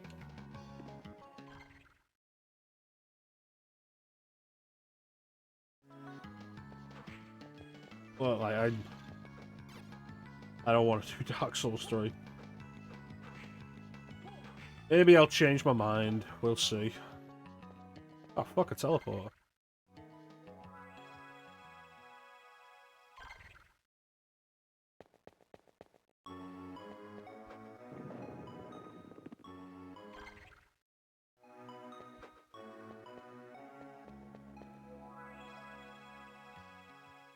But, like, there's suggestions, there's ideas. Amstrad 646.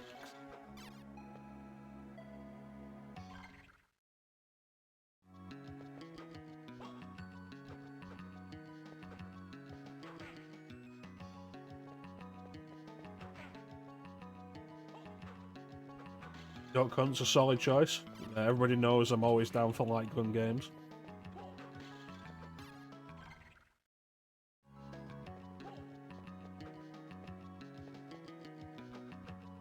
Can't get that.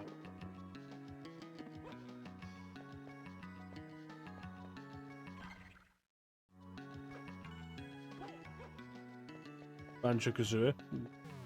I've not really played much of that. but it is very well regarded. I can just...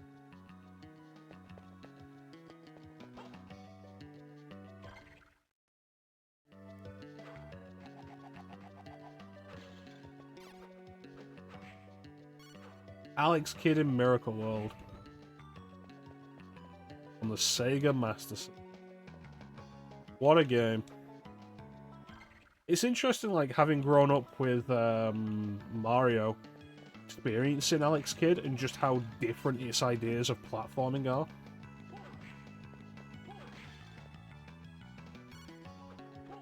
Miracle Arm.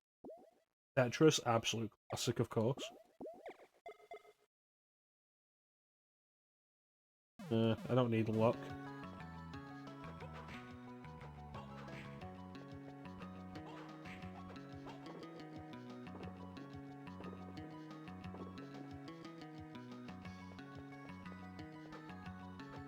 I experience no such thing as luck. Ooh, double. Assassin's Creed Brotherhood. That's it.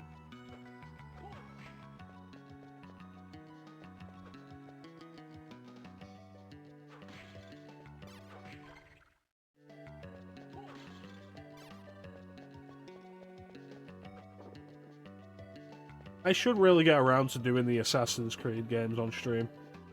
The first one is on the wheel. That guy just came at me. God damn.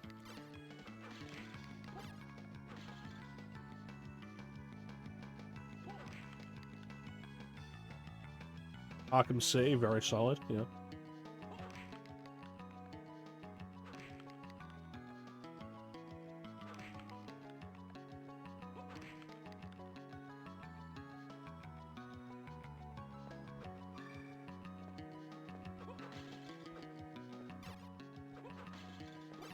I mean, health up's always valuable.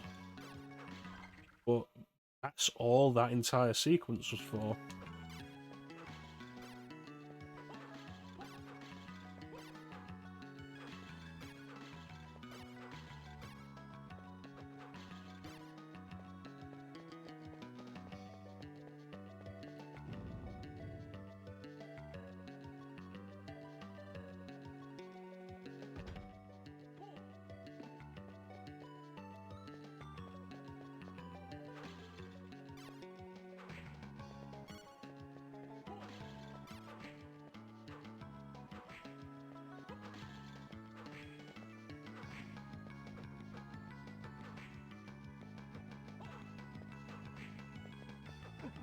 American McGee's Alice. That's absolutely on the wheel. I do really want to get to that. Wait a minute, wasn't the exit just like down here? Yeah, it is. Alright.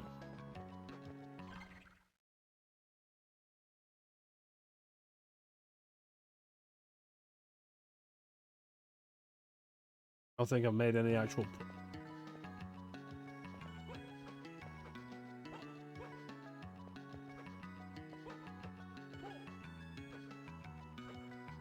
How about you, Ben? Give us some of your favourites from consoles. Who knows, if you ask nicely, maybe I'll give you some of mine.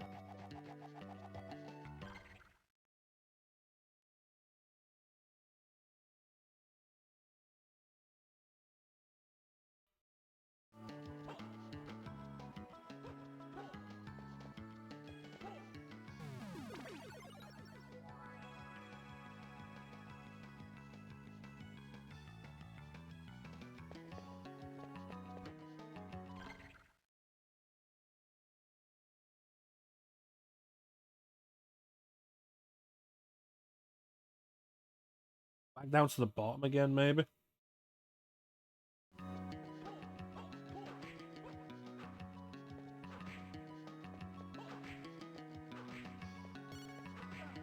Look our way up.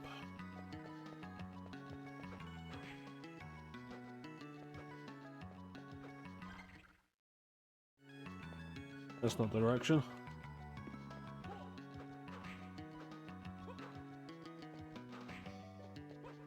You want to go ahead and give me a console? I'll give you a game off it I really enjoy. I have difficulty like picking outright favourites with things.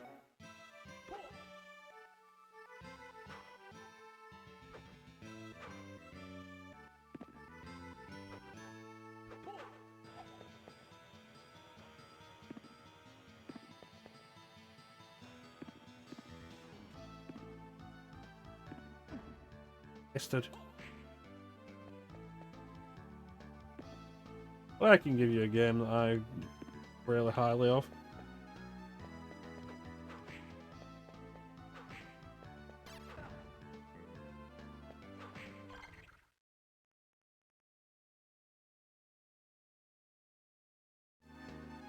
All the way to the right.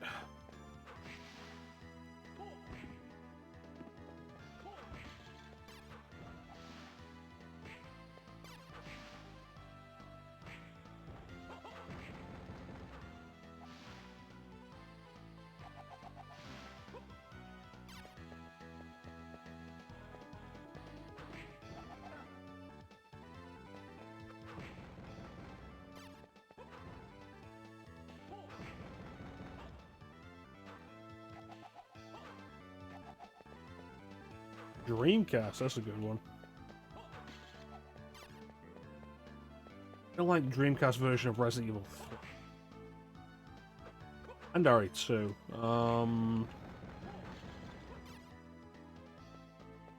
Dynamite Cops really. Soul Calibur.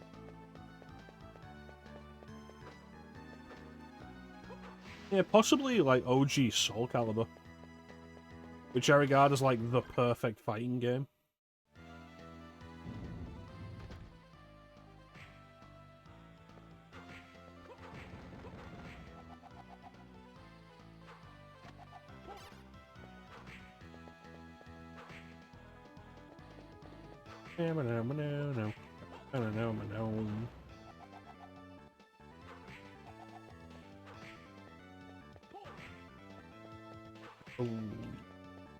The Wii. Done a whole lot with the Wii, mostly because of the motion controls being kind of a turn off. But going on the bottom.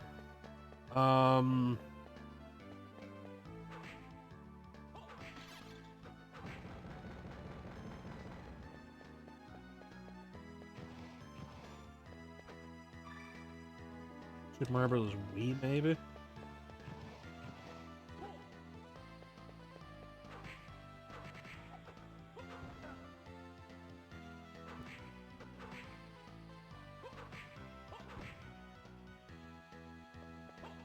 I've got the 3 big RPGs on there that I want to do and I've not done yet. Last Story, Xenoblade Chronicles, and Pandora's Tower. So those will probably be like among my favorites at some point. Yeah, as it stands, like probably Super Mario Bros. New Super Mario Bros. Wii.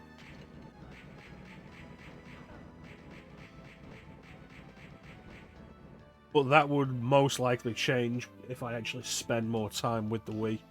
Oh no, you know what? No, Metroid Prime. Metroid Prime Trilogy.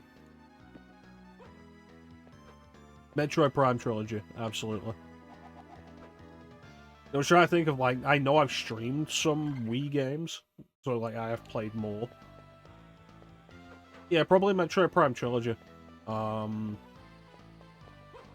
It is legitimately, like, a really good improvement of the original Prime experience. Donkey Kong Country, Sonic and Knuckles, FF7, FF10, Remember Me, that's an interesting. And Dark Souls 3. The only one there that really surprises me is Remember Me. Is an interesting choice.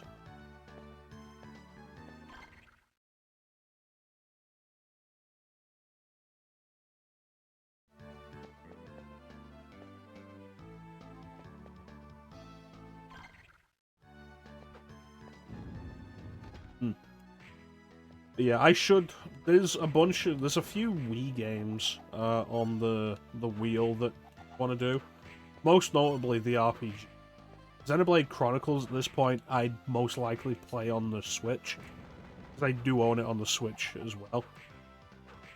Like, Lost Story and Pandora's Tower don't have modern releases, so those would still be counted as Wii games. And, like, one of those could very easily become my favourite. I've heard the gameplay is quite good, even if the story and story ideas don't pan out as well as they should.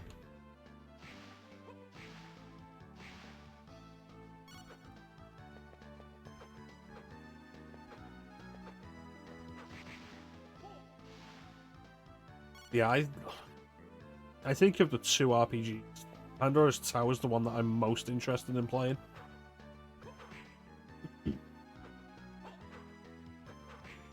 As far as getting to RPGs that I've never really played, on like getting to them on the stream goes, it's probably like Lost Odyssey is the one at the top that I really want to do all the way through, and then Pandora's Tower next is the next one on the list.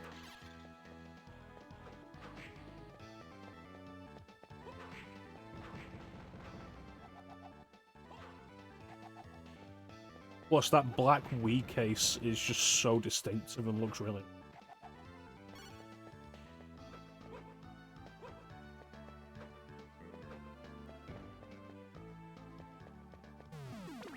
I do own Remember Me. I've had it for years on PS3, and I've never played it.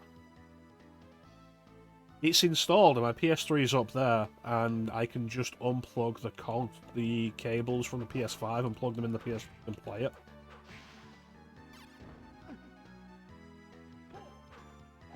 Hate streaming from the PS3. Like, I really fucking do.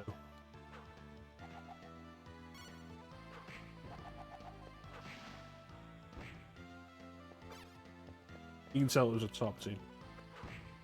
I think it was the first big project Sakaguchi made after he left Square.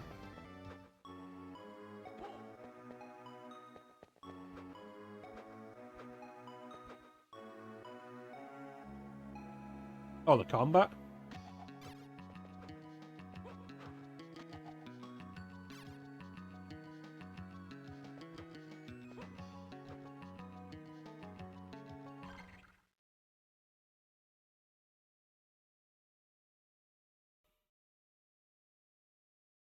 It might be on the wheel. If it's not, I'll see about adding it.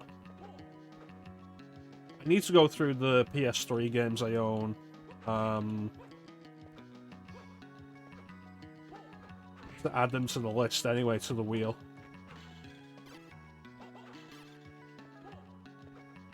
Specifically moved all my PS3 games into a convenient location to get them. Pulled my PS3 out and I've just not done anything with it.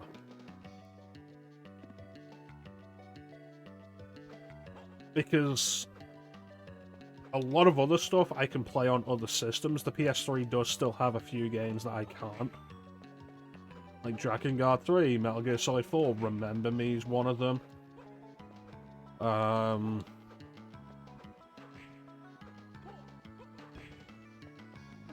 While I have the Demon's Souls remake, I would like to play the original version.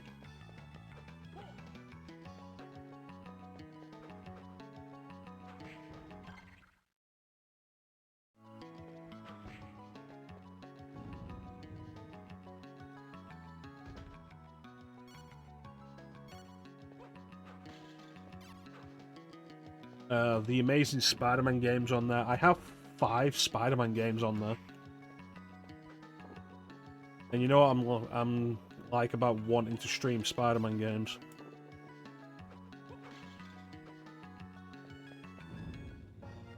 Here we go, this feels like progress.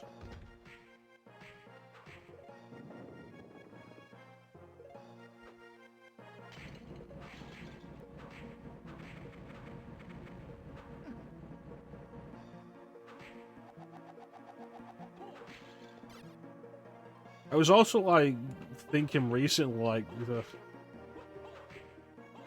I want to do the original version of Nier I don't want to stream Replicant. At least not until after I've streamed the original version that was released in the West. Get out. And, like, I'd have to hook up my PS3 for it. Then I remembered I found out that Nier was backwards compatible on Xbox One. So I bought it on Xbox. And I've just got it there on my Xbox. That's one thing I won't have to deal with. There are so many of these fuckers.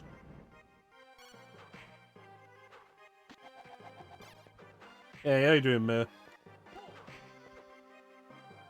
Yeah, I know I've heard complaints about the music in Replicant. But more so than that, I'd like to play a JRPG where I'm not playing as a teenager.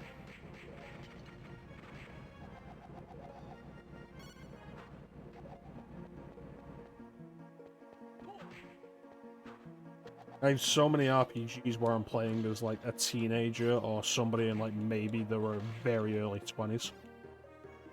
Even then, the very early 20s is, like, kind of rare.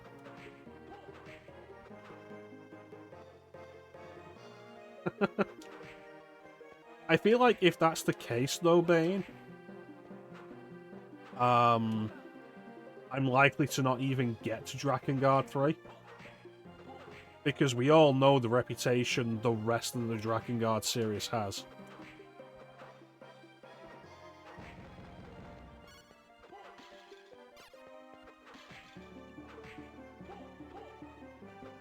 I know Chance has been like, you shouldn't play the Drakengard games, just go straight to...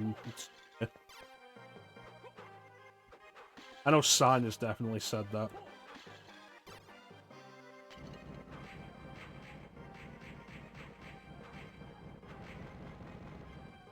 Ain't enough to not want to keep playing it. The Beast Demon. What a name. Oh, I believe you there, Bane. I've seen you do some absolute fucking shit. You're saying that, then I take that seriously.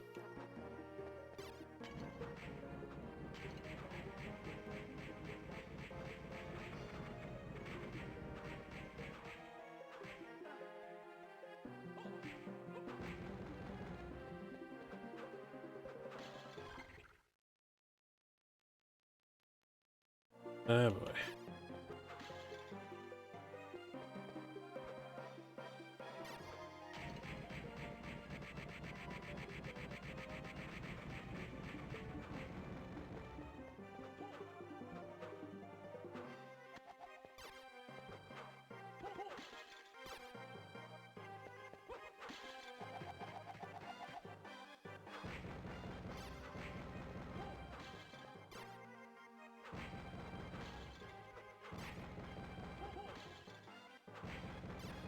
I want to deal with while I've got all these hands coming at me.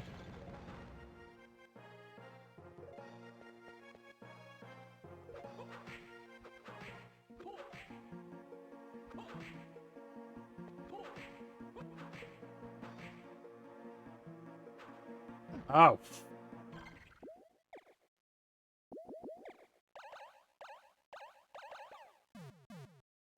Potions are worthless.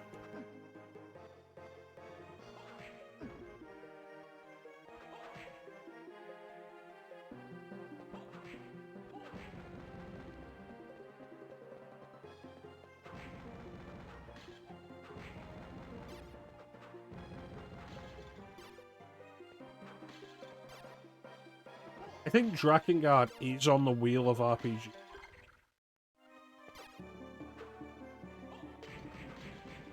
But like to get to Drakengard 3, we'd have to go through Drakengard 1, 2, and Nier.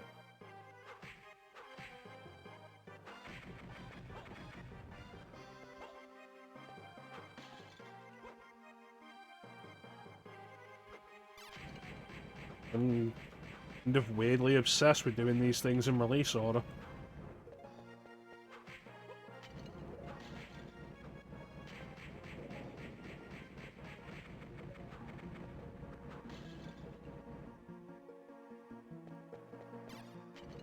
I know, I've heard that, and I've heard people say, like, no, you don't really need to play Drakengard to begin with to go to near. But it's like, they're connected even tangentially, and I'm going to do them in release order, so... If I absolutely despise Drakengard, like, I'll be absolutely okay with skipping straight to near. Otherwise, no. Please be a save point.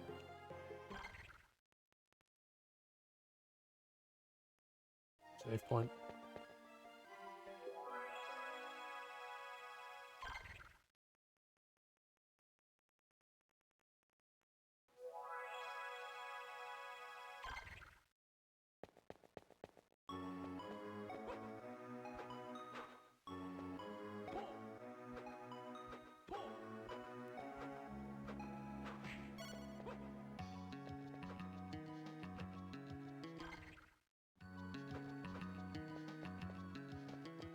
There we go. Yeah. But I didn't announce it on the Discord, but when we finished Punisher last night, we did spin the wheel of RPGs, so we're going to be doing the next RPG of the year after Rebirth. And it landed on Custom Robo for the Nintendo GameCube. Hope everybody looks forward to that. Should be fun.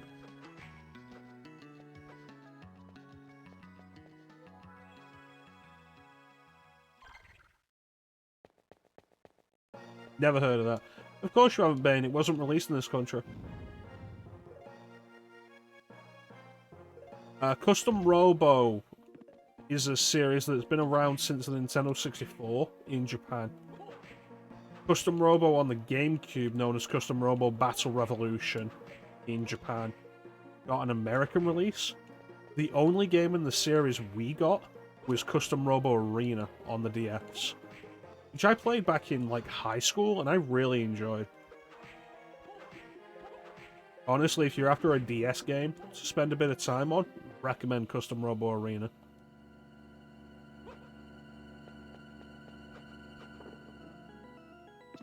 Especially if you can get it for a reasonable price.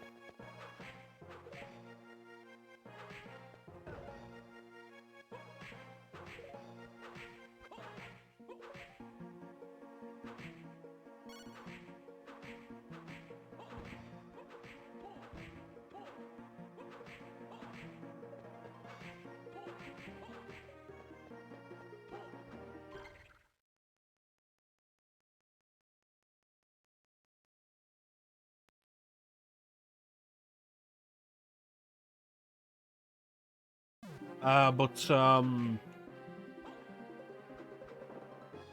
what it is, the battle system in it is basically you control little mechs in a real-time battle space arena.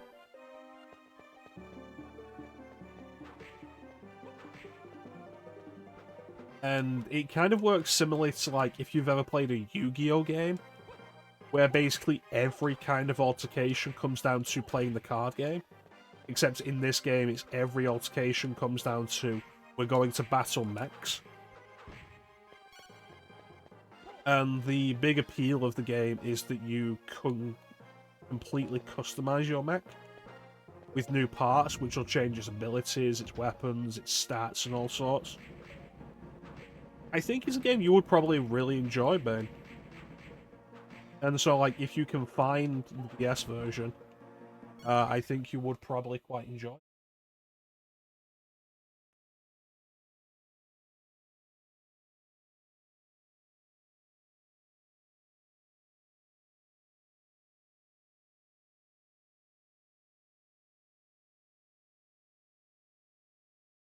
Yeah, very much in a similar sense, Mir. I imagine Custom Robo on the GameCube is quite expensive to pick up in America. I don't know what the pricing situation of... Oh, we can... Look.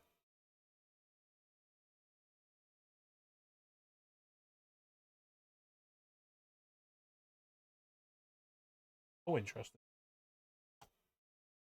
Quick look at...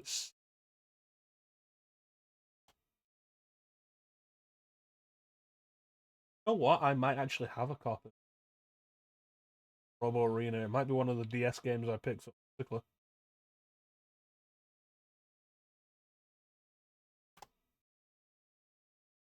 CX has it for £25. Decide you like it, then you could easily pick up the DS. Would not really be worth picking. Would not really be worth picking up the GameCube version because of region locking and stuff. And if you're going to go to the trouble of setting all that up to play it, you might as well just emulate it. Or get like an optical disc emulator.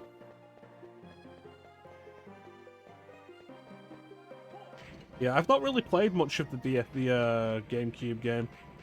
So, beyond knowing what Custom Robo is like, based on the DS game, I don't have a lot of I don't have a whole lot of experience with the version specifically.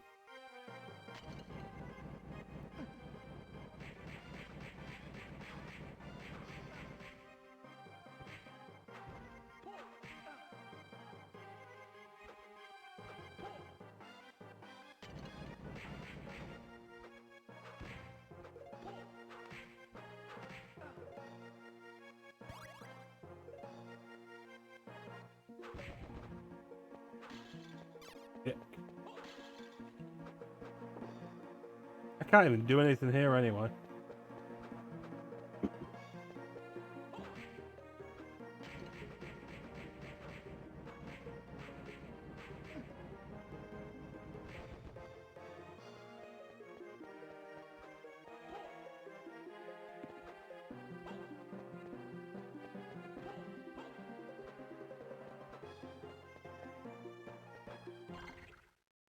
Yeah, I hope it's a game that people vibe with. I hope it's a game I vibe with. Yeah, I want another RPG that I'm just waiting. I don't want to play another RPG that I'm just waiting for the end.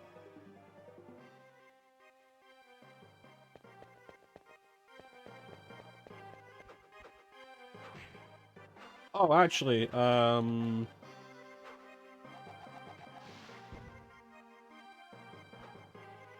what do we got?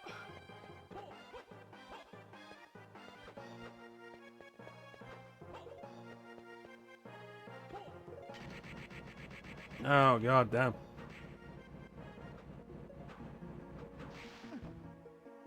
Why did that sword bleed? Oh, because it's a bloody sword. Those things are annoying.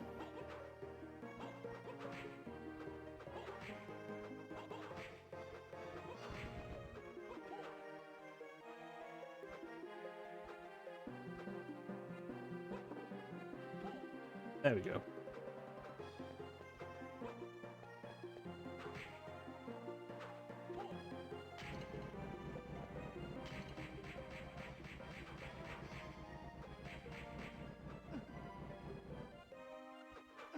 Okay, really starting to get annoyed with these things.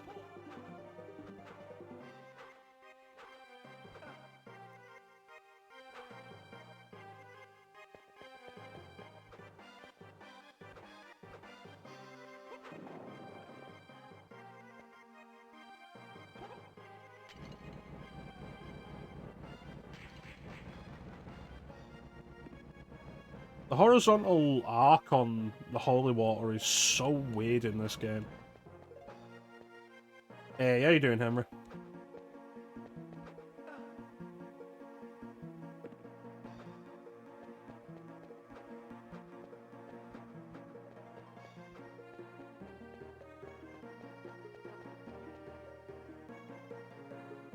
Out of that room.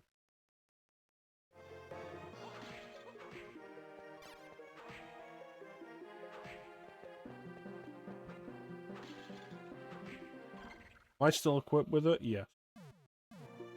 We're doing pretty well. Making the progress.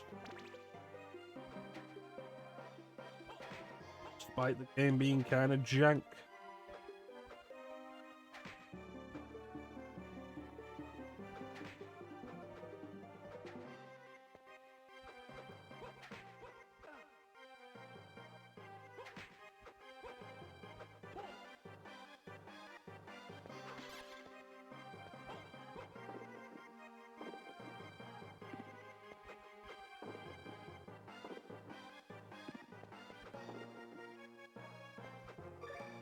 No, it's not what I wanted, but it's something.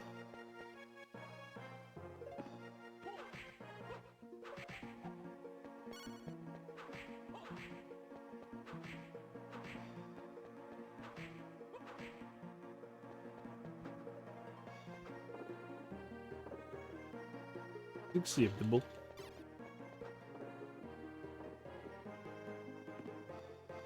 I don't want to deal with that.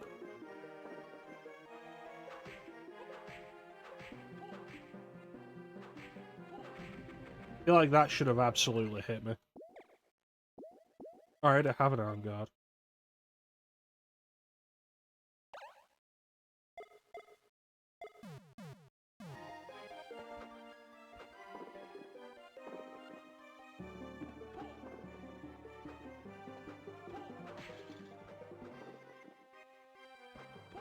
Yeah, it being the first Game Boy Advance Castlevania game is why I forgive it for a lot of the jank.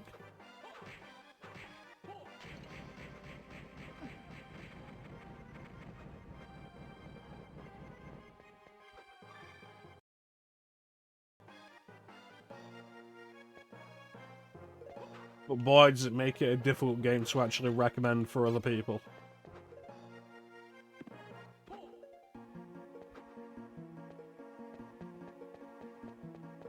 Because you love the game. Fair enough.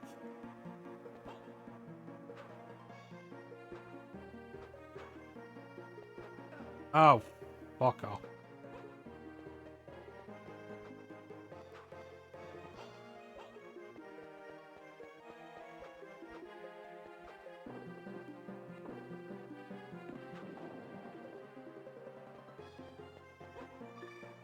I'm not even bothering with these bloody swords anymore. They're not worth the effort and health spent trying to kill them.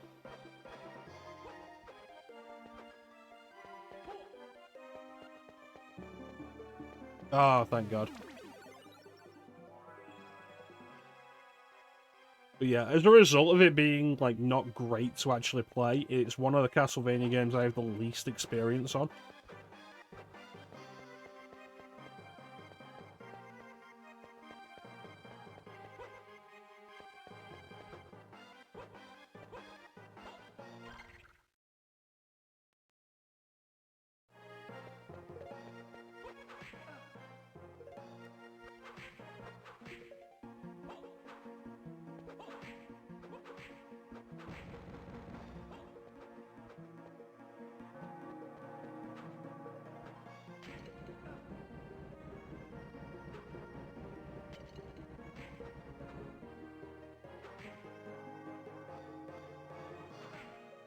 There's definitely an issue this game has with, like, fast enemies that have too much health. Because the trade-off should really be that they're fast, but they go down in, like, a few shots.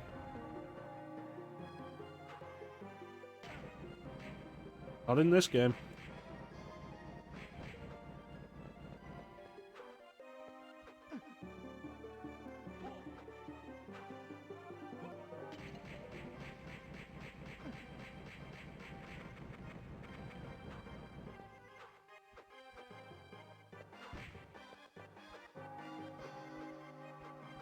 Yeah, the glass cannons, absolutely.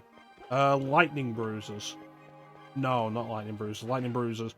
They are lightning bruisers. They shouldn't be lightning bruisers.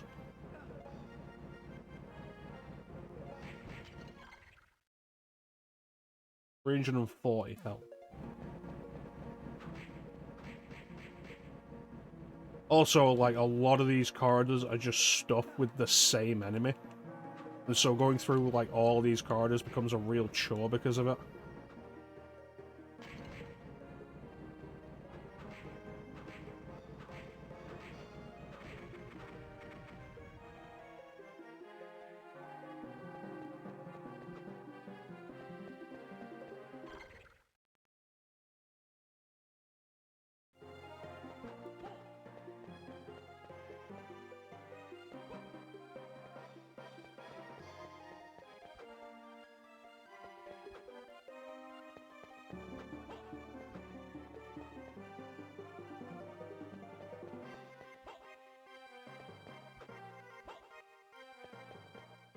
Might as well. die without doing it anyway. We don't currently have either of those cards. We have Mercury, Venus, Jupiter, Serpent, and Salamander.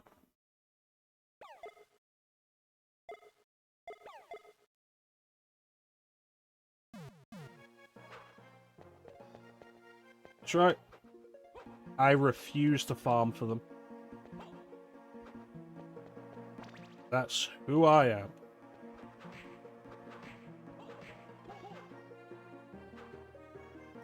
If farming becomes a required part of a game, it's a game that I don't want to play.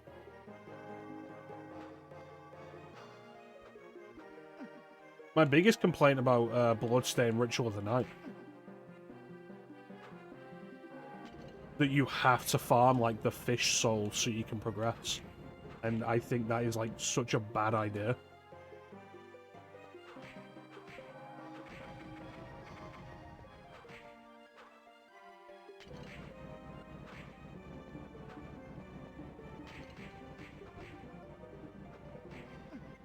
Where the fuck did that guy come from?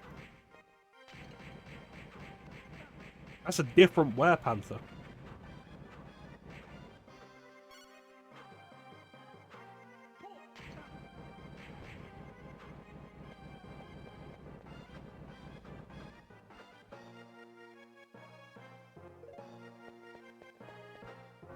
Fuck all of you.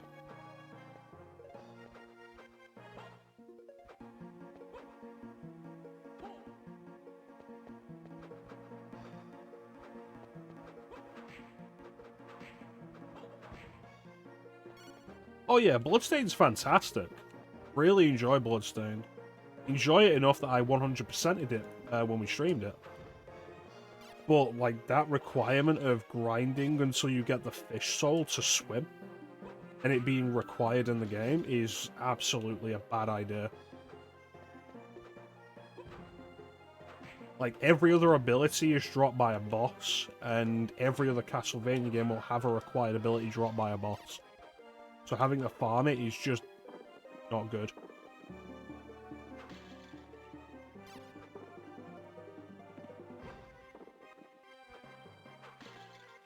Aside from that, great game. Especially now that they've fixed up a lot of the technical issues the game had at launch. When it launched, it was kind of rough. There were a lot of glitches. A lot of that. Now it is genuinely one of the best Castlevania. Which is why it's on the wheel of Castlevania.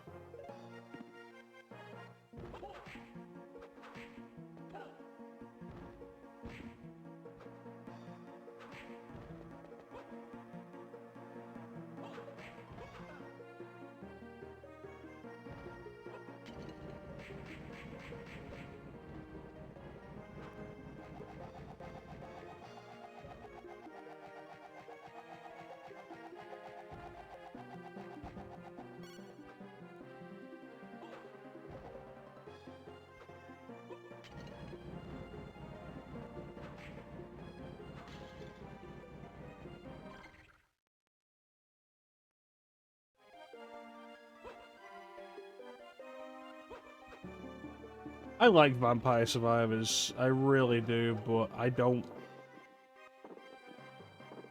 intend to do it as part of the whole Castle-Day-nia thing.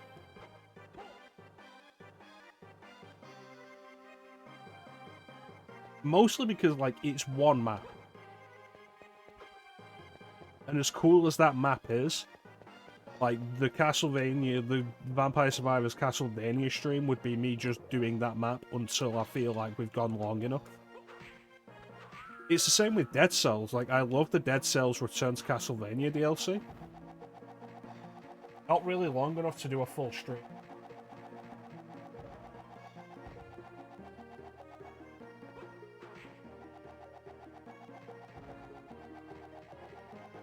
It's pretty much constantly installed on my Steam Deck. The Dead Cells one I really enjoyed. But Vampire Survivors is pretty much constantly installed on my Steam Deck. And, like, I'll throw it on and just, like, listen to something else while I'm playing it. It's a great game to just keep your hands and eyes occupied. While you listen to a podcast or something. Fuck off.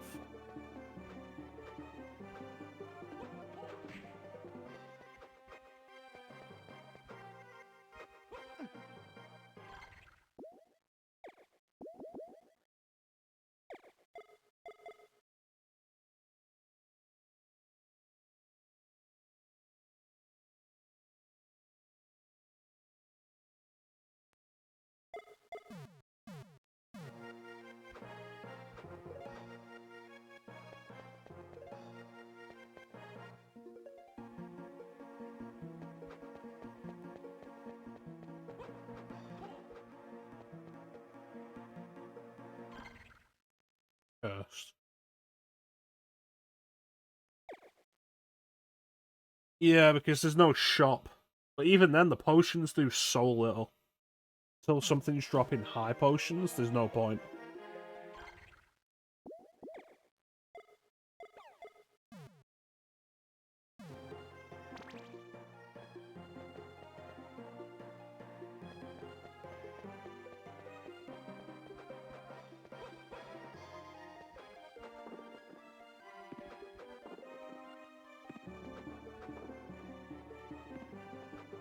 Not what I need. Yeah, it becomes a case of, like Mega Man 7, where the game's not particularly hard, but the final boss, the Wily Fortress, becomes so much harder than other Wily Fortresses.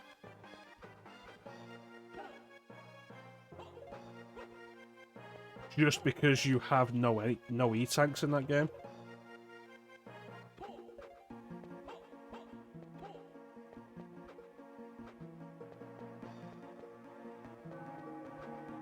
You.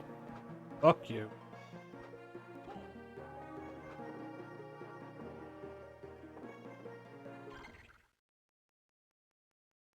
Free health. Oh, thank God.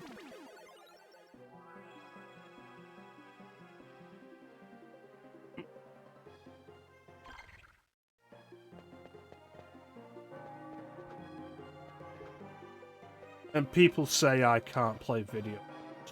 Did you see that? I also did not think I would make it. Oh God, I remember this boss is actually an absolute bastard.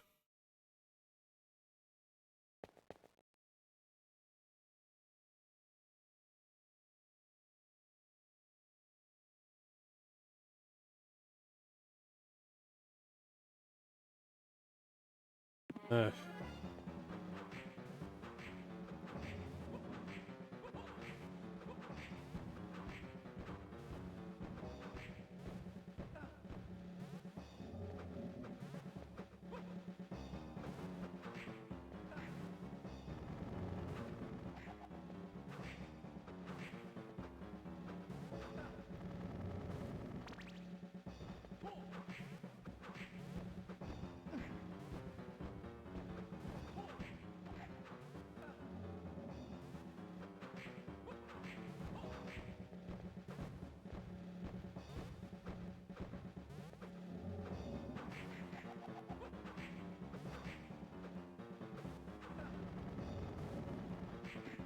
If spinning the whip will deal with those. Probably won't. That would be too easy. At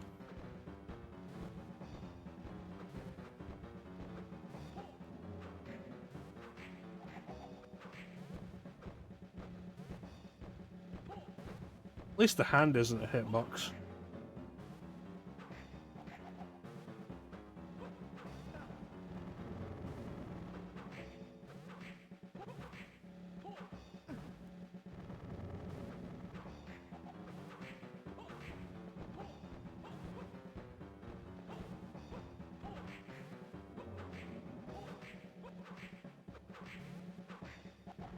Nope.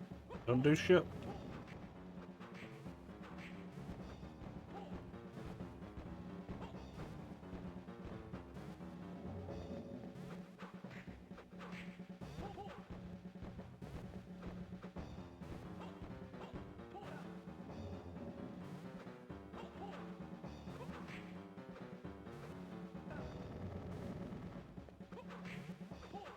wanna die now? I'd really... Motherfucker.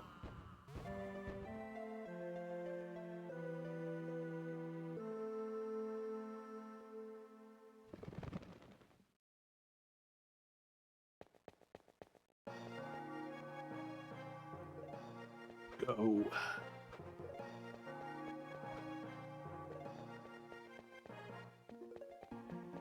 Nah, we got this.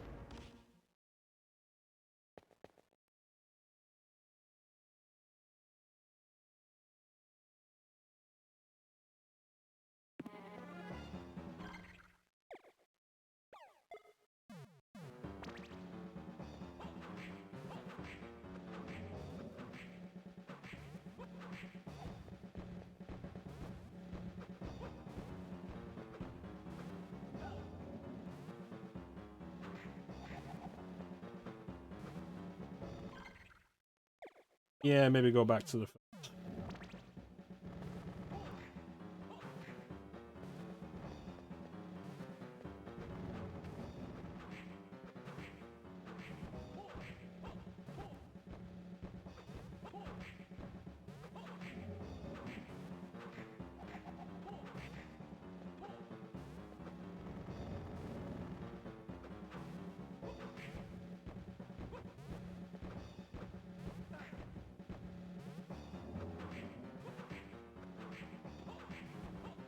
There's definitely more here to deal with than you really should have.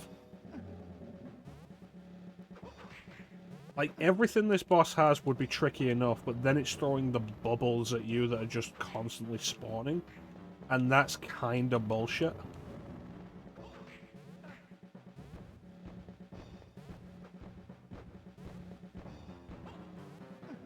There's like, yeah, perfectly dodge those, and then you land on a bubble that spawned just under your feet that you didn't see.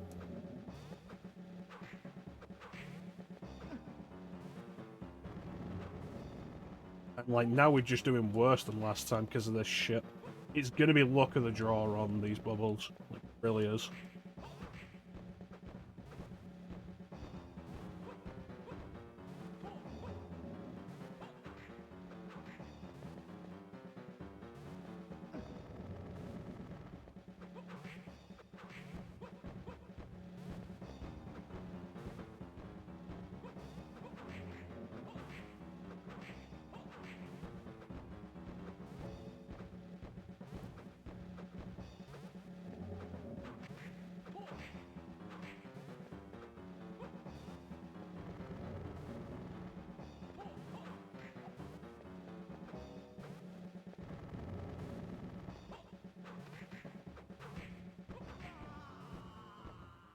Yeah.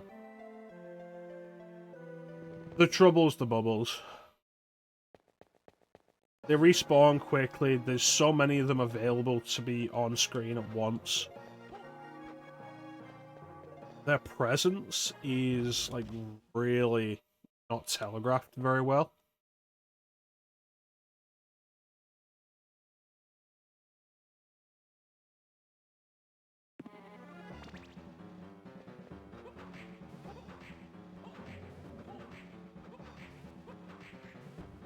Everything else I've absolutely got a handle on.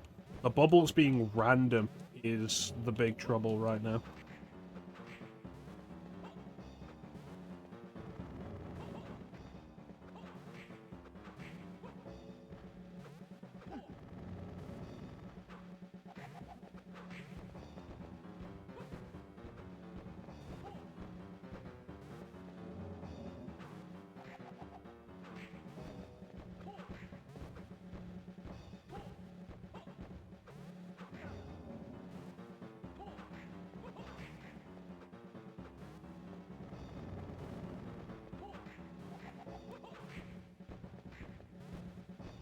Yeah, I didn't even see that bubble I ran into.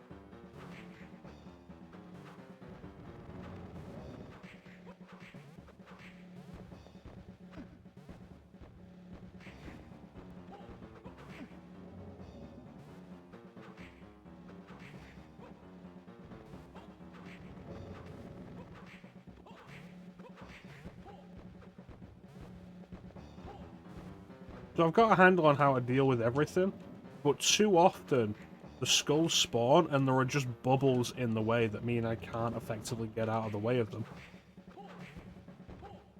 And because of how stiff the controls are and how slow everything is to actually start up, in regards to movement and attacking,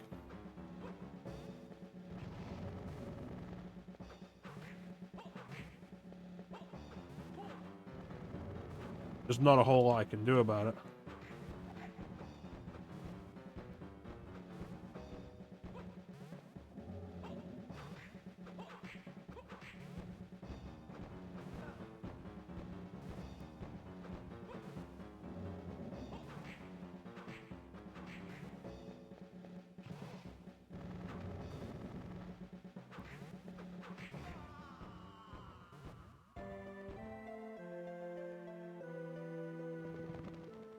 I think I'm going to throw a save state down at the door.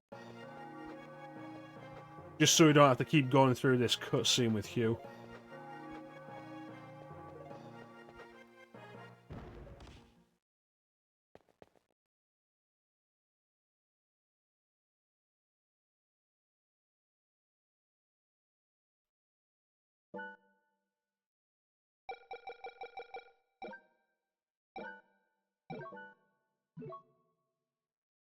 Thanks for joining us, man. You take care of yourself. We'll catch you next time.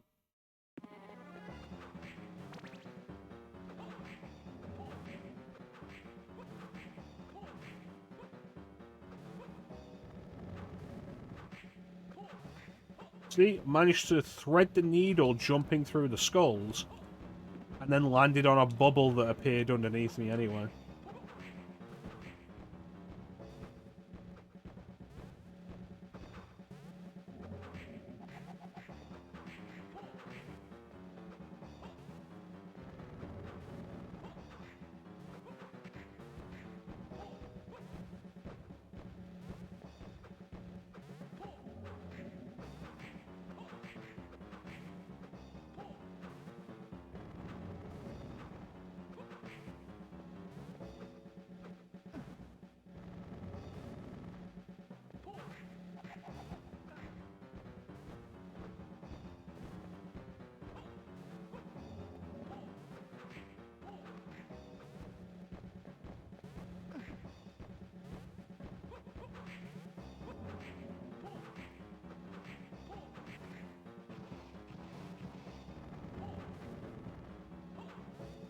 Might be the ticket to that one. Seems like the bubbles don't spawn low down. But then if you slide into a bubble as it's approaching...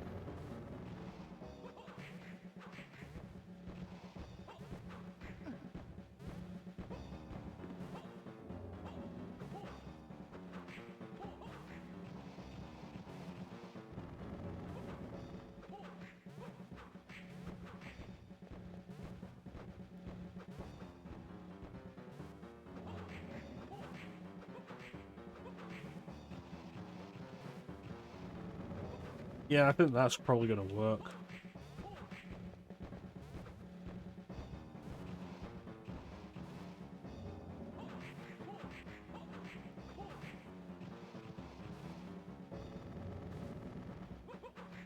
There we go, boys. We found the exploit.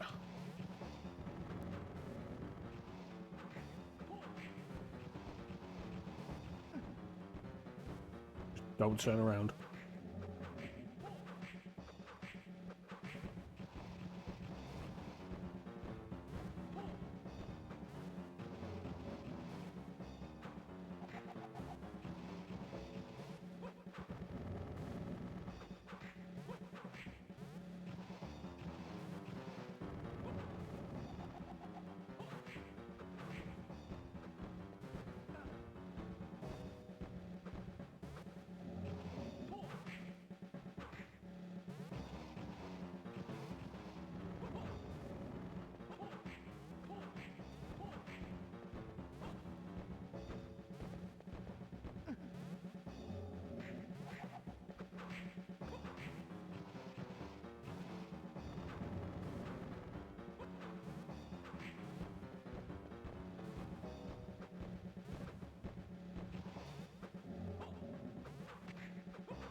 Like, we've got the idea.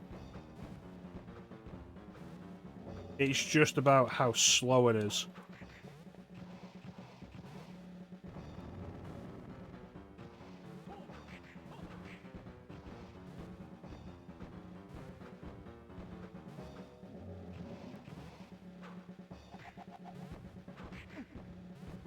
Like, getting back into position to hit the thing and it's ready for another attack.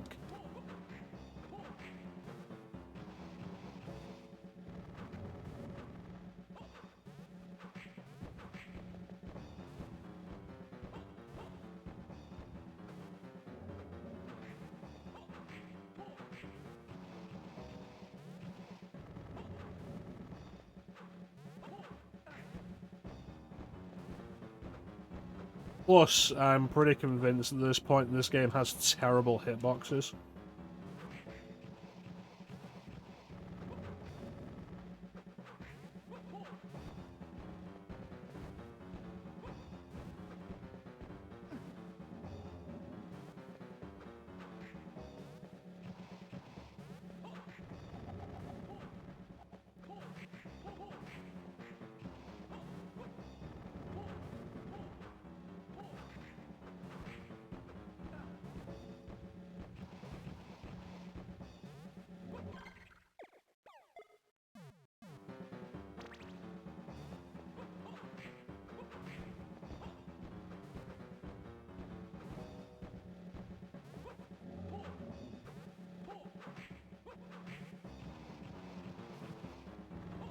Like, there's too many bubbles.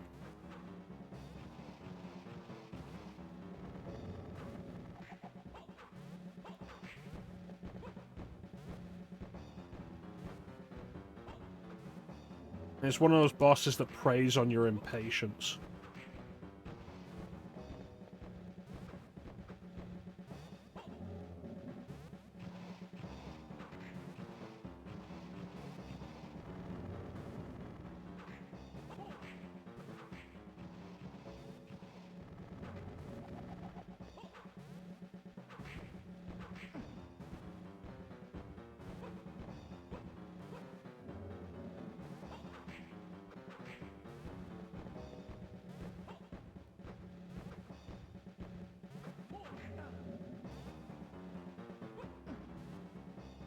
This boss music is... Like, I know it's the boss music from Castlevania 64. And the difference there is there was less waiting around for bosses in Castlevania 64. And the bosses didn't take as long to deal with. But here it becomes very obvious that this is like a 5-6 second loop. You did a terrible job, Clem. Like, actually listen to it, it lasts like 6 seconds before it loops.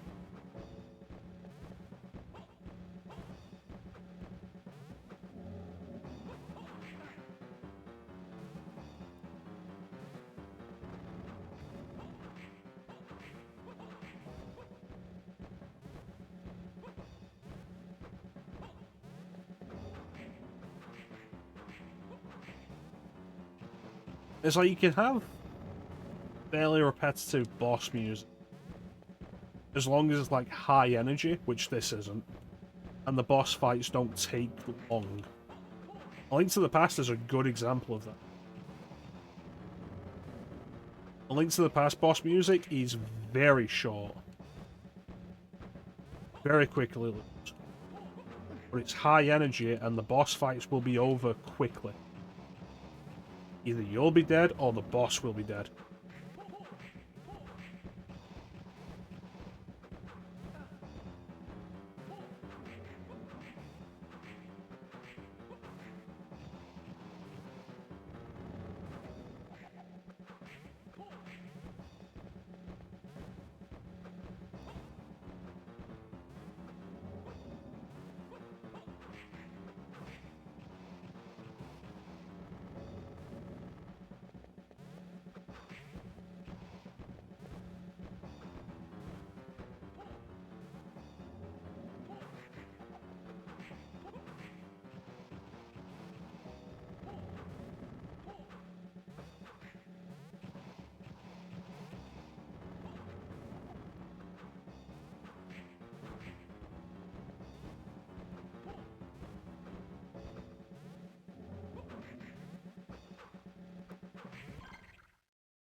Alright.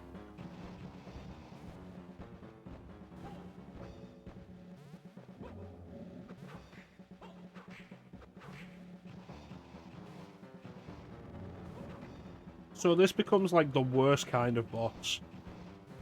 The boss that just takes so long, but isn't actually difficult. Just like, where are my deaths coming from at this point? They're coming from me getting impatient and rushing in to try and get extra hit. Because if I don't, this boss fight's gonna take longer.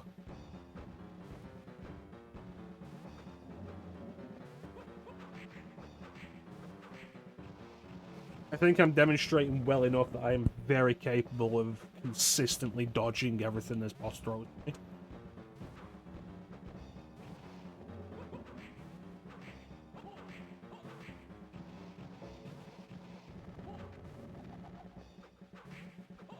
So I'm not just talking shit.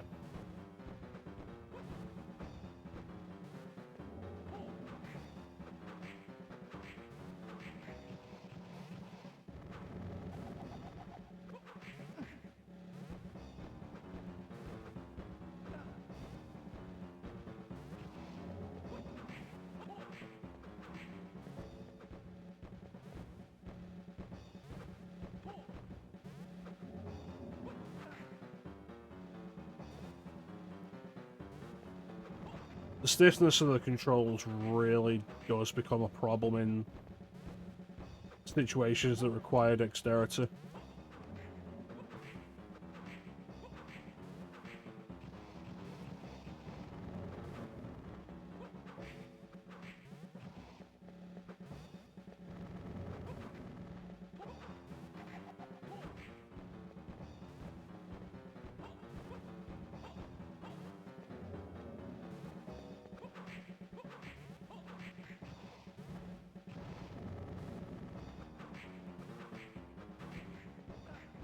Sometimes it feels like the controls just aren't actually responsive.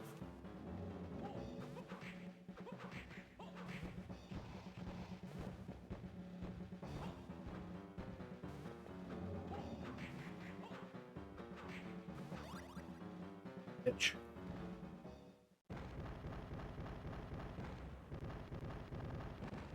Boy, that was not fun.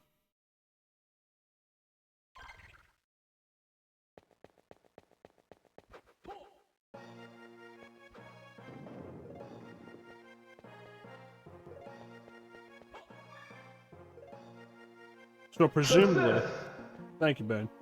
Presumably, what that's done is destroyed every one of those. The only two of which we've seen are back near the start.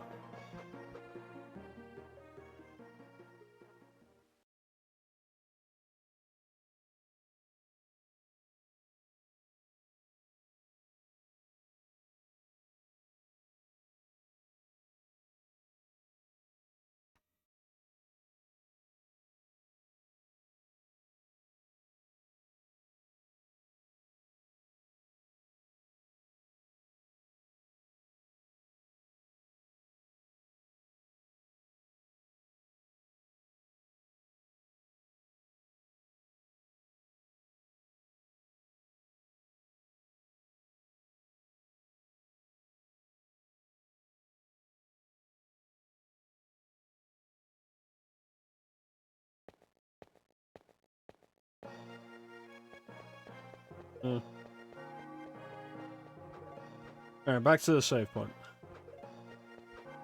Should we get our health back?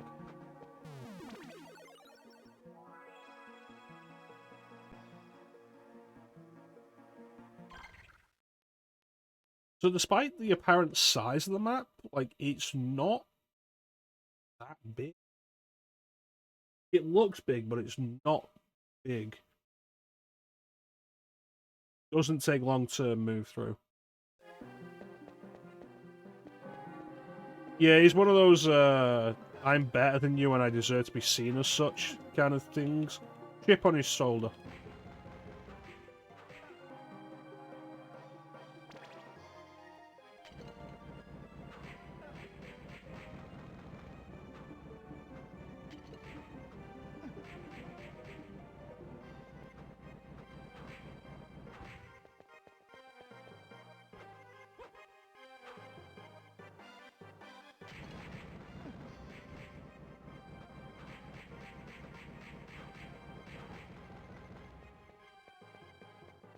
Let's just get out of this area because it sucks.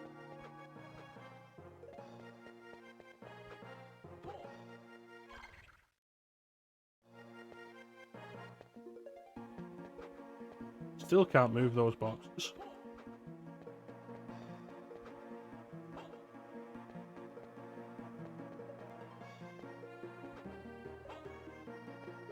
I hope this playthrough is demonstrating for everybody, like, this isn't an awful game, and like in 2001 when it came out, it was super impressive that you could do something like this on a handheld. But also, like, you should not play this these days because there is so much better for you to spend your time on.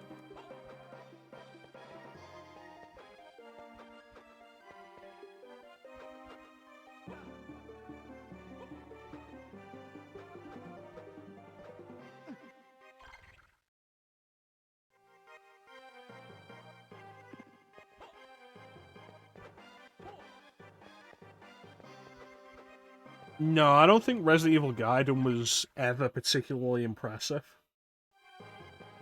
Neat, not impressive.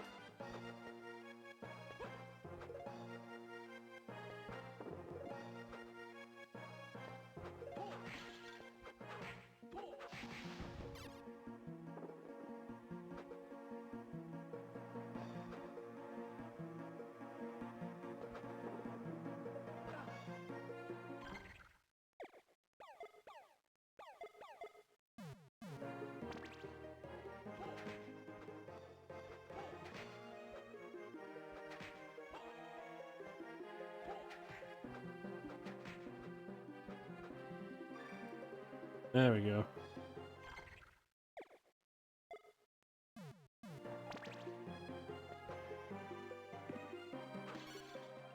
I think the Game Boy Color, the cancelled Game Boy Color port of the original Resident Evil was impressive.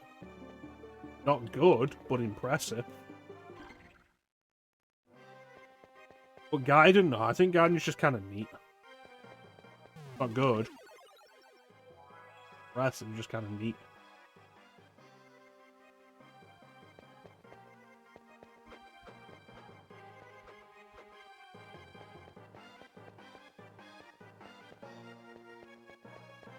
Right. Where's the teleporter? All the way down there. Yeah, I've seen the two prototype ROMs. Game Boy Color. Like I say, it's impressive. It plays terribly. No way it would have been a good game. Even with like whatever polish they could give it in that state. But it's impressive they were basically successful in translating the original Resident Evil to the Game Boy Color.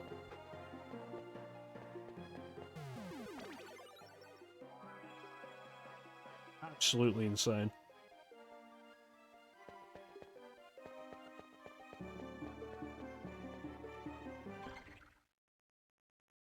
I think the really interesting one though is that prototype Resident Evil 2 that never went anywhere. That would have been very fascinating to see how that would go in development. Absolutely.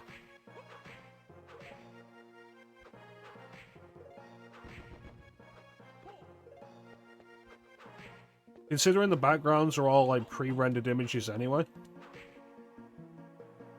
No, you're thinking Resident Evil 1.5. There's proof of concept ROM the studio put together for Resident Evil 2 on Game Boy Advance to pitch it to Capcom, and Capcom didn't pick it up. So it's like the first few screens of Resident Evil 2 running on Game Boy Advance, and it's really cool. And you could theoretically see how it would work quite well.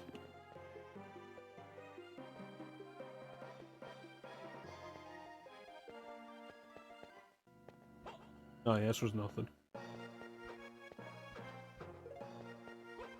But Capcom didn't pick it up. So nothing ever came of it.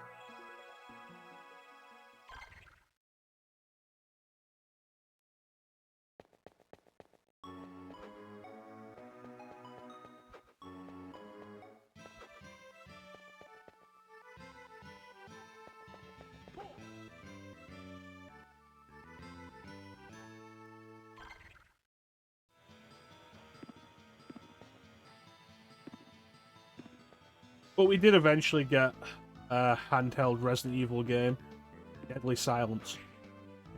Which, like, I'm on record just stating, like, Deadly Silence, I think, is the best commercially released version of the original Resident Evil. I stand by that. That is such a good port. Kind of crazy. And I remain disappointed we didn't get DS versions of RE2. Potentially RE3. That would have been amazing.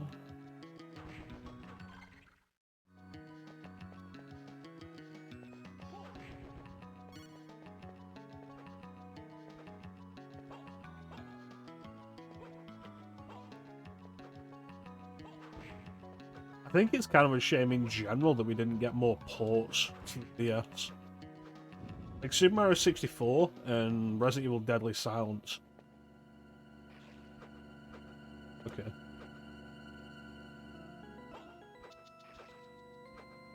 Both really cool.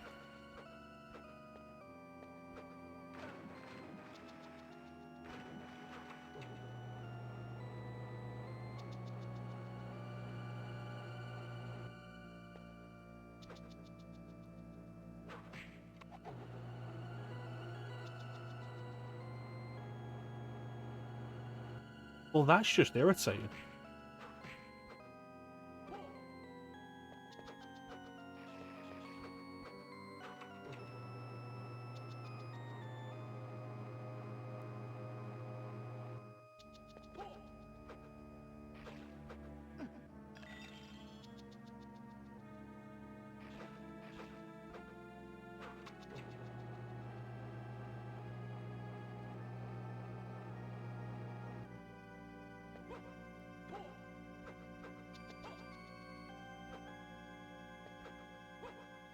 Guarantee that I've actually gone the wrong way and that I'm supposed to get some kind of protection before going through here. But now I've gone too far and I can't turn back.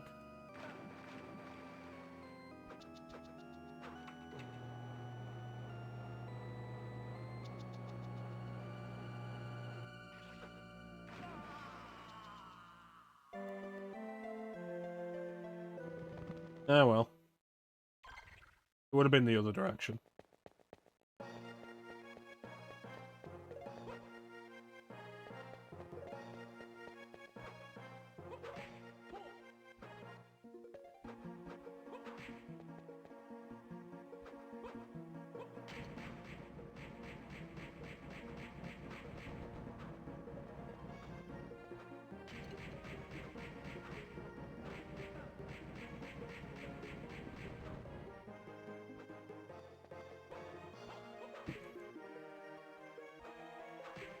This game could really do with like a backdash.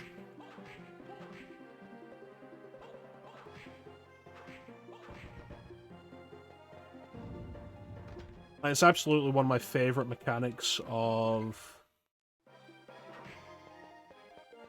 Harmony of Dissonance. The dash buttons on the shoulders. That's a cool idea.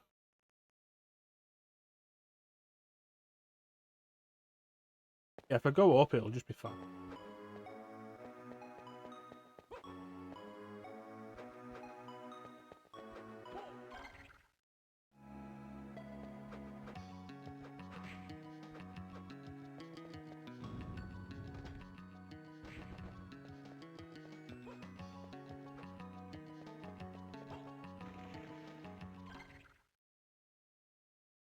Yeah, still down.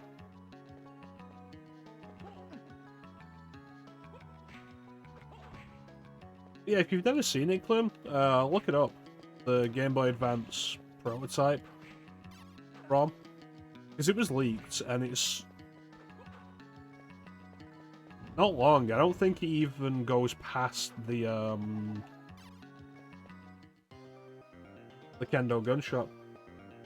Okay, so I can't go through there.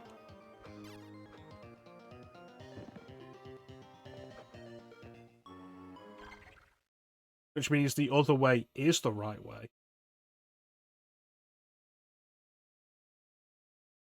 So just continue taking damage.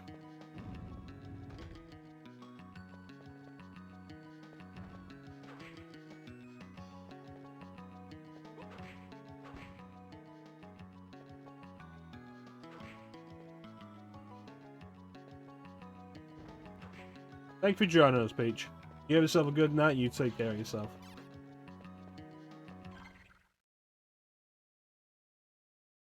Chest.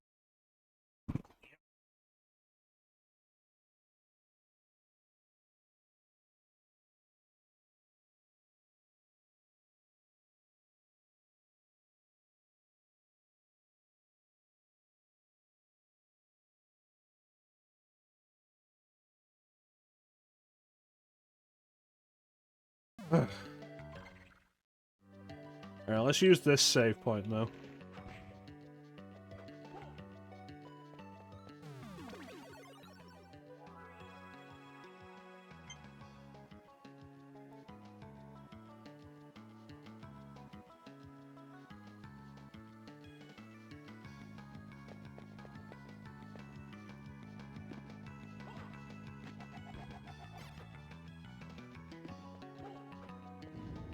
Alright, so let's try and get through this with as little pain as possible.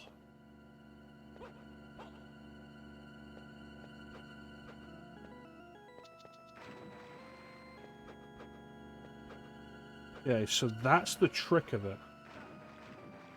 Getting hit by an enemy gives me iframes, but the damage taken from the water doesn't.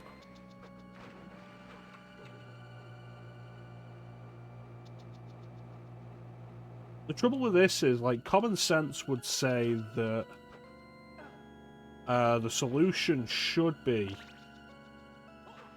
that we have to find some kind of protective item to move through here.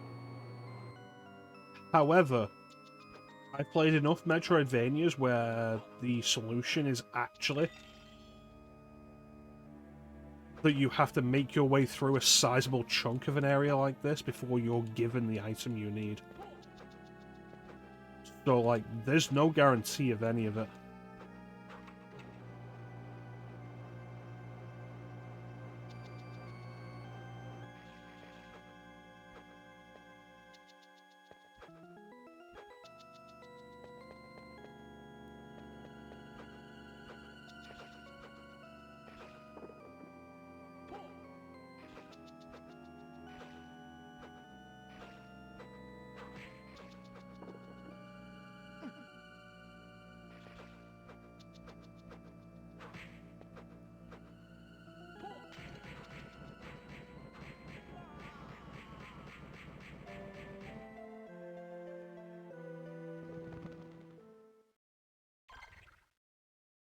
The amount of damage they do versus the amount of damage I do really makes you think, like, shouldn't be there yet.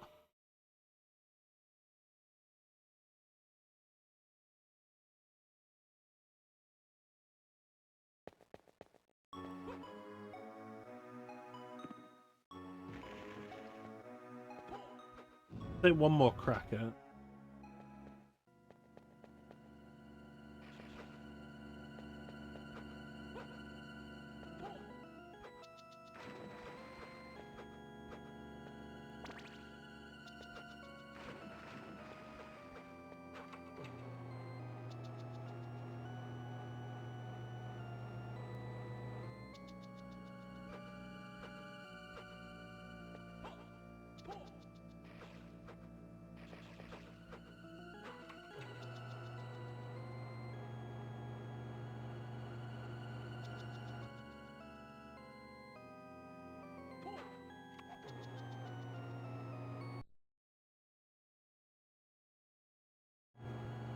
Cool. Just do that because it's faster than waiting for it to finish and then turning it off again. How the fuck was I supposed to see that?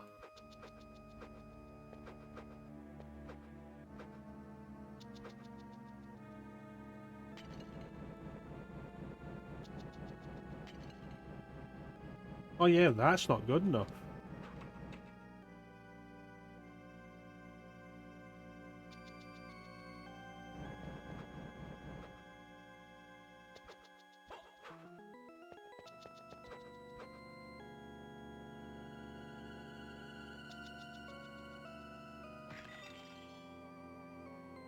It was no telegraphing to that shot.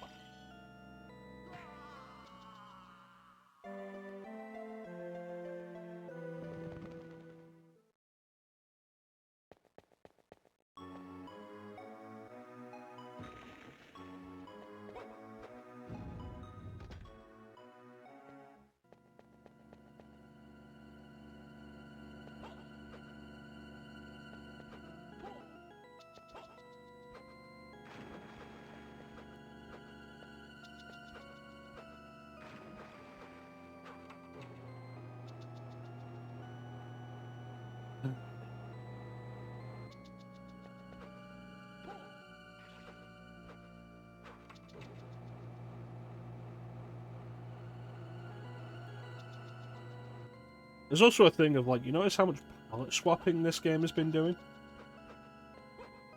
This is like our 5th variation on the axe armor.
Can't be the way we're supposed to.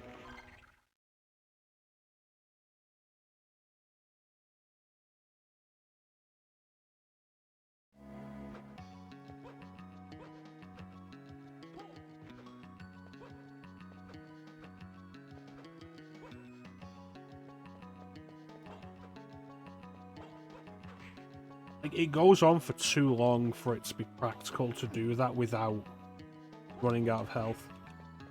Unless the game just is that badly designed.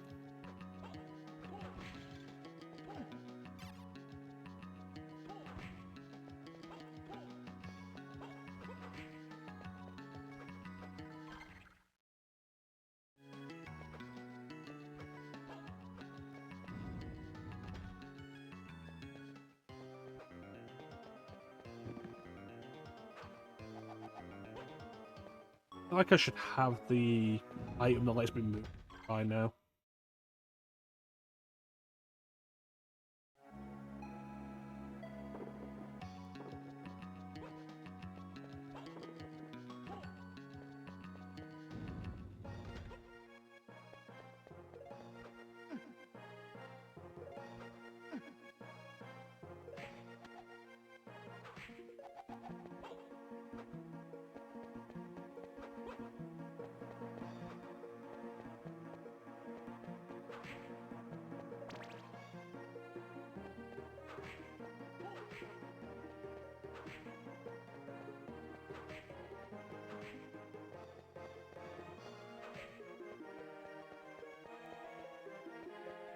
That demon we just saw as well is like the third variation on that design as well. Like a lot of palette swapping going on in this game.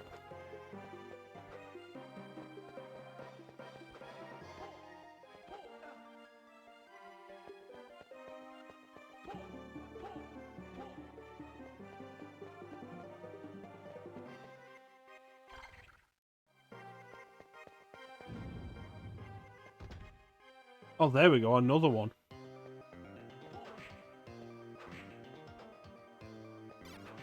So presumably this is where I was meant to go.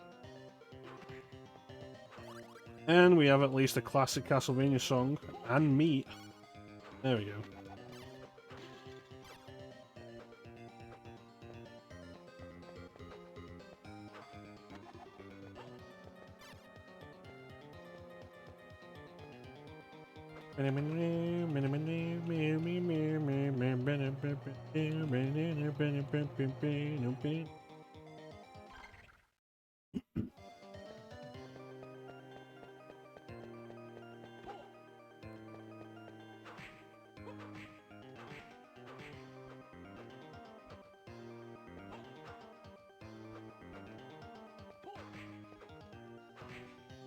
That's gonna be annoying optional shit, isn't it?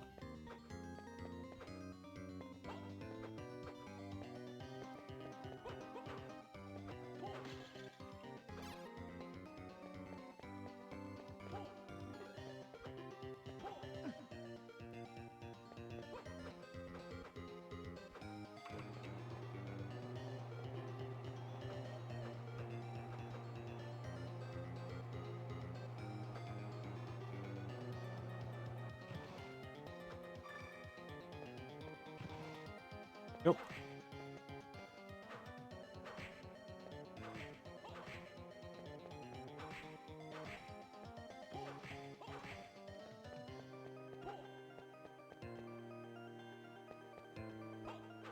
Harpy.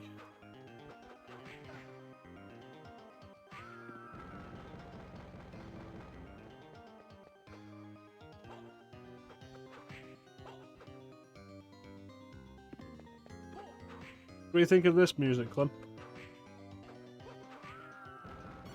Oh, a new set of clothes.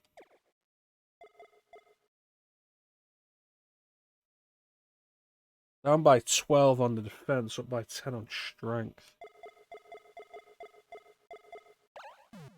It's something new, though.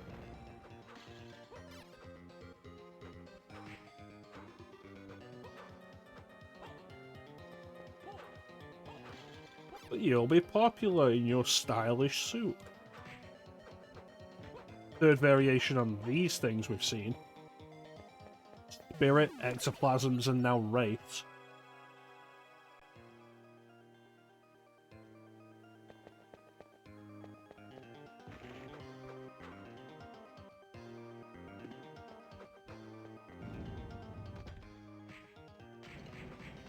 Death Mantis. Then I'm off.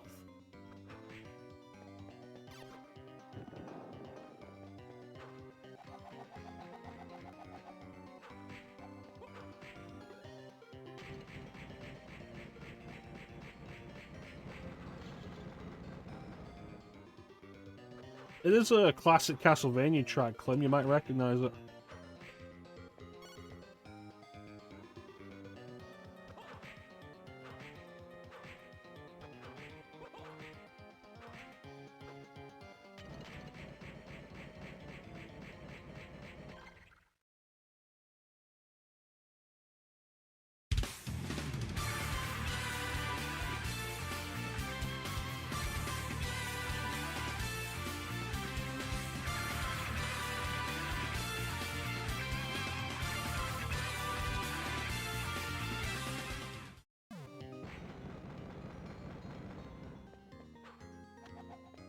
I don't know, it's either Vampire Killer or Beginning. I get the two confused all the goddamn time.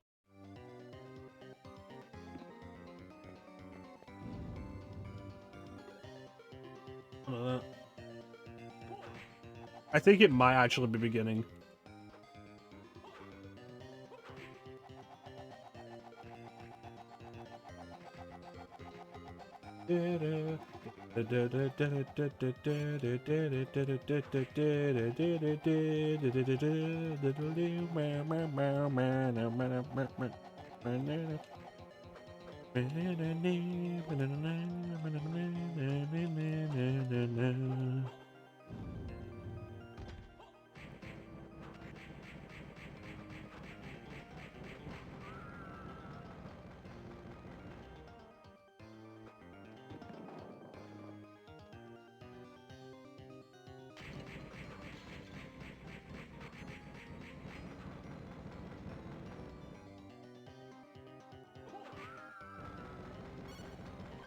The hard ring.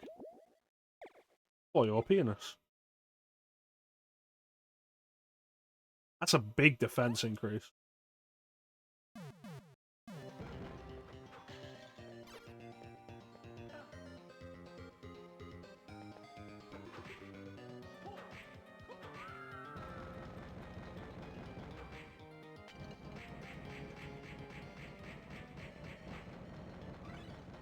Cockatrice.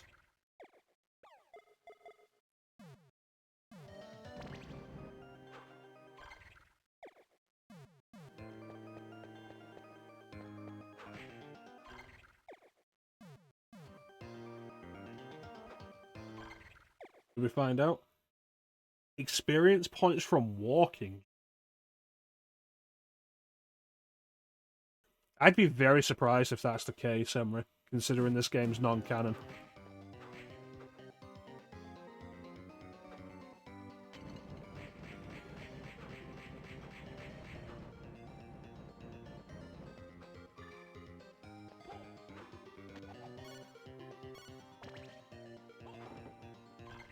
Rock Whip.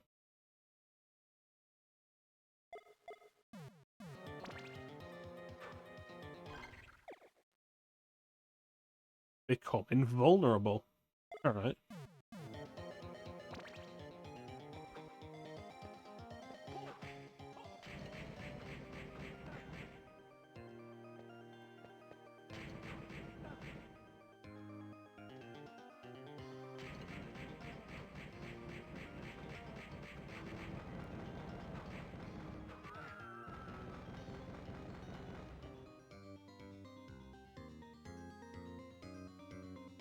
Like, specifically walking, not running. That's stupid.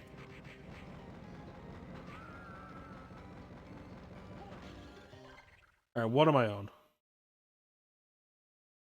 74,705. 6. So it's 1 point per. But it has to be while you're walking, not while you're running.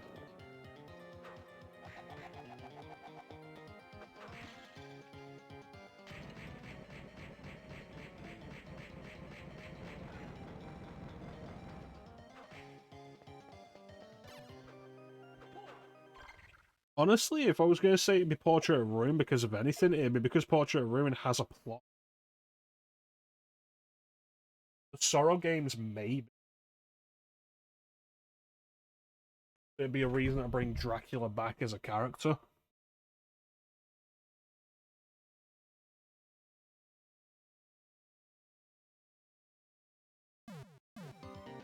Like, it has to be something with some kind of character and plot dynamic that they can build upon. If they do another one.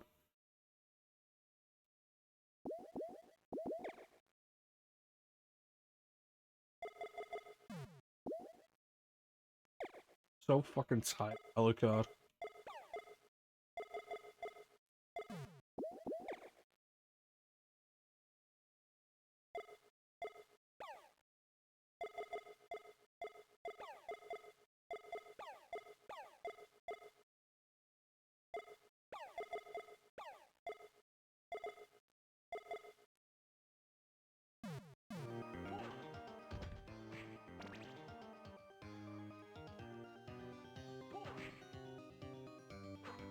I'm sorry, where was my invulnerable?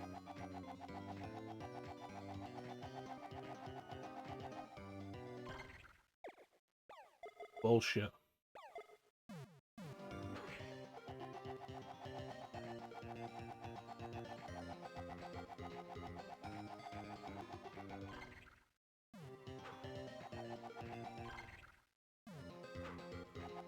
Yeah, so it would be faster to just gain experience by standing here holding the whip button and letting these guys walk into you, because this is 3 per kill.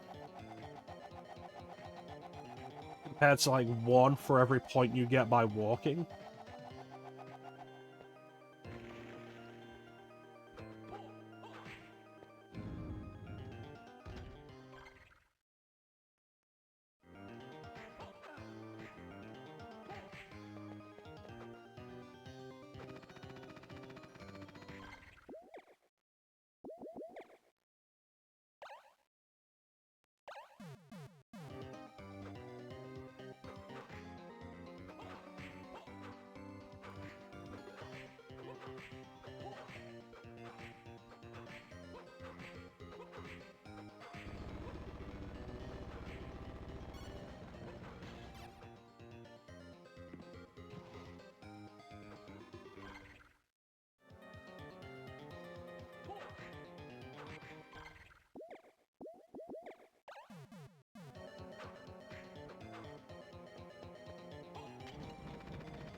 I think has too much health generally.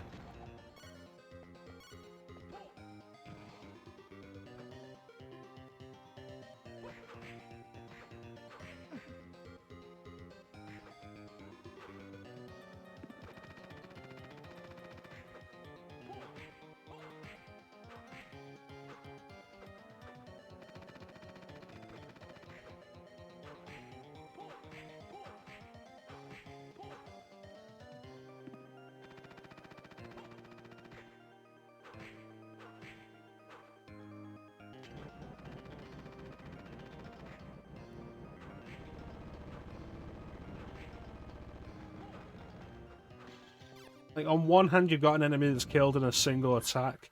On the other, you've got one that takes, like, 12 hits. Another palette swap of the axe armor.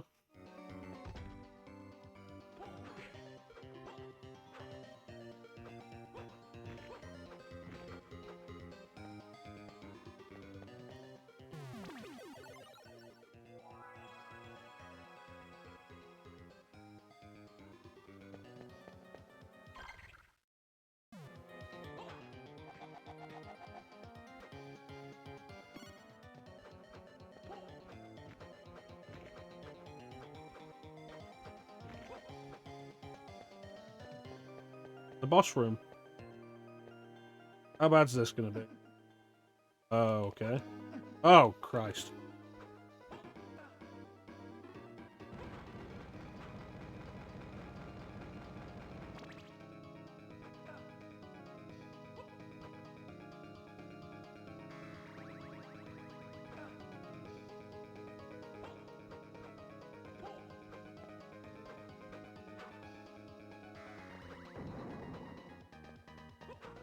Then this game doesn't give out potions. Okay, there we go. 1 hit. 1 successful hit.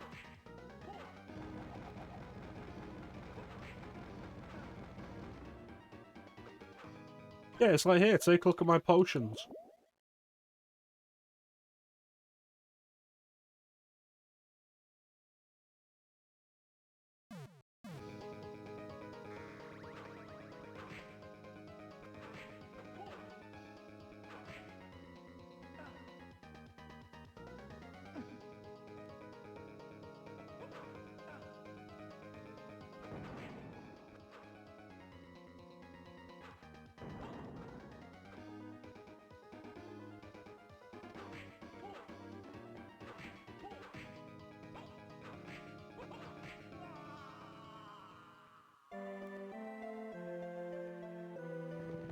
feels like a badly designed boss.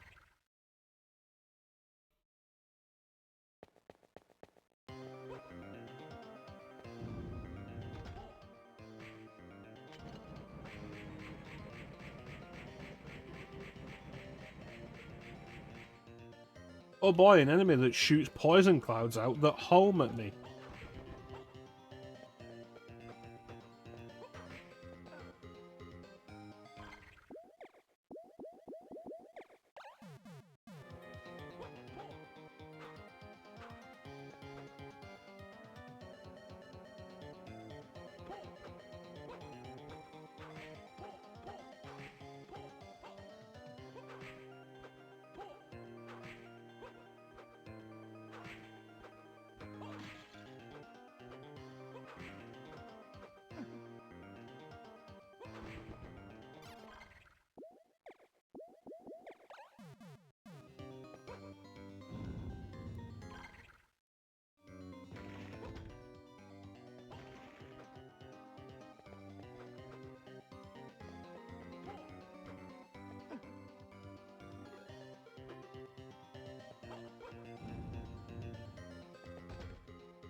Being hit by the fucking thing doesn't even dissipate it. A load of bullshit.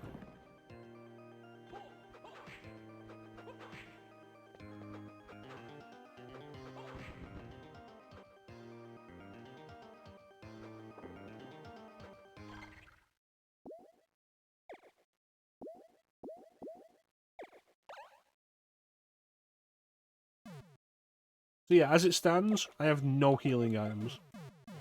And the game's only method of giving them to me requires me to farm them from enemies. Bear in mind, the standard potion heals for 20 hit points. That's it. So that was useless before we got to the first boss.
feel like the worst thing about this boss fight is I feel like I've gotten nowhere with it.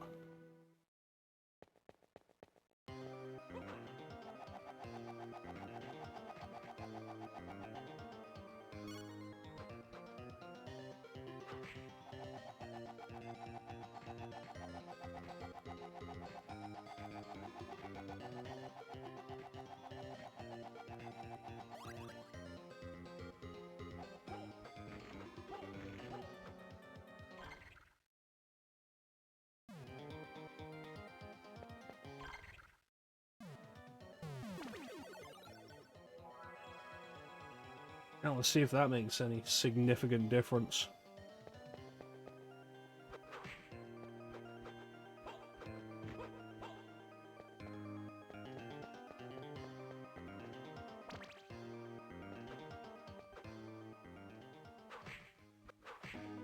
One extra point of damage.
It feels like it's a game with like terrible screen crunch, even though it's made for the Game Boy Advance. The fact that I can see so little below me.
Where's the actual invulnerable part of turning to stone?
You know, it'd really be fucking helpful if it decided to actually dash when I told it to.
I pride myself on being at least somewhat competent at these games.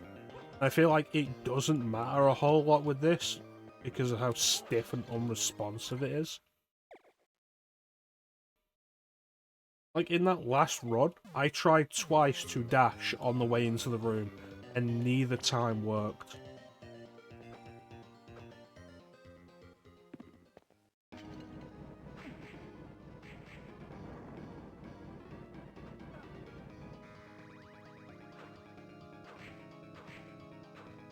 It's like, you look at this, and how much more could I be doing?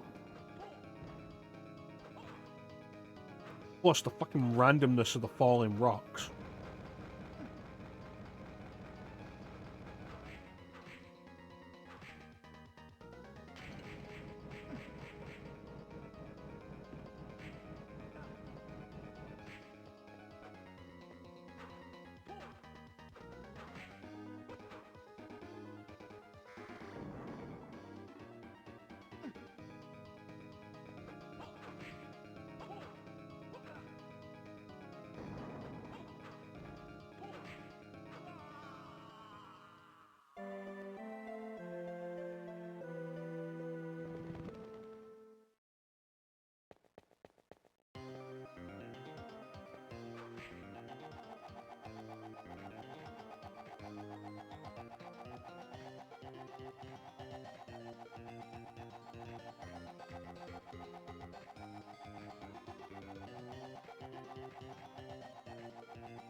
Yeah, I'm calling it here. It's been like 4 hours.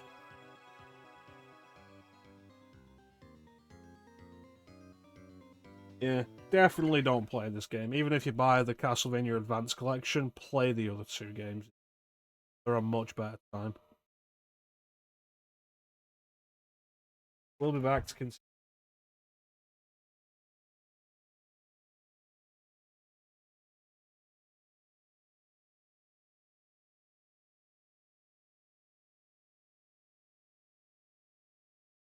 I want to thank everybody for joining the stream.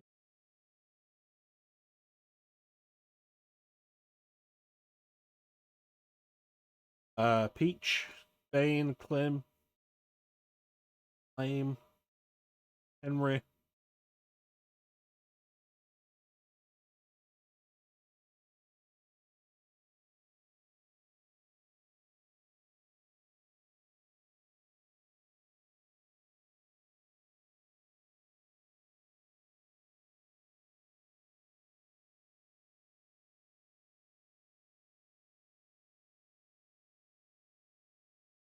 We're back on Wednesday with Custom Robo. My first playthrough of that should be fun. I'm hoping it'll be fun. Yeah, tune in for that. See if you like it. See if you're interested. I'm pretty sure I do physically own Custom Robo Arena. So if you find yourself interested, Bane, and it's not actually affordable for you, lend you my copy. I would have to find.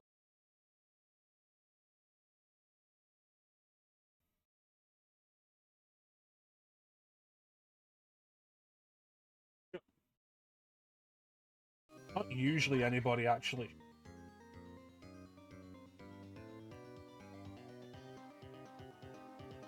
You know me, Ben. I'm all about helping people play good games.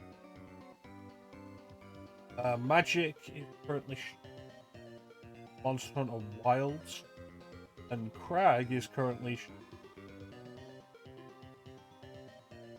Let's give both of those shout outs.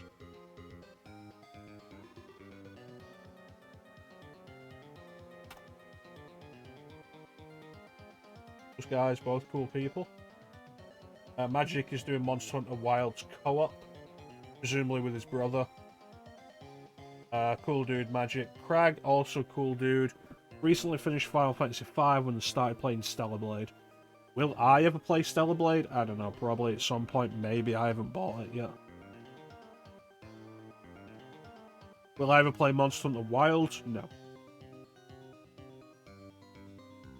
Good old FF5. That's right.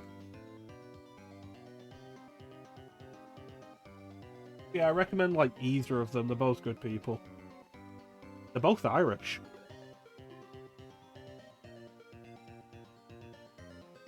That's an odd coincidence. Final Fantasy V is on our wheel of RPG.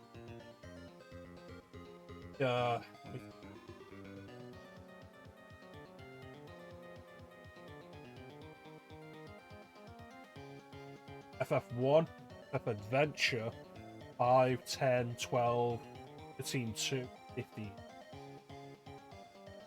Haven't put 16 and I don't care right now.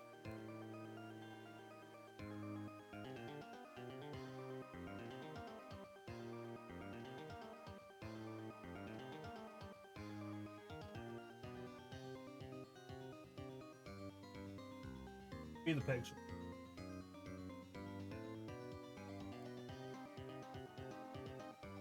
So modded. Because I find the visual style of the Pixel remaster to be kind of shit.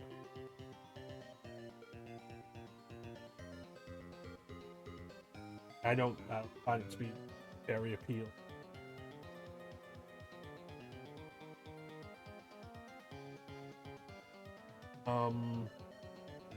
I would have to reapply the mods because I think the update broke.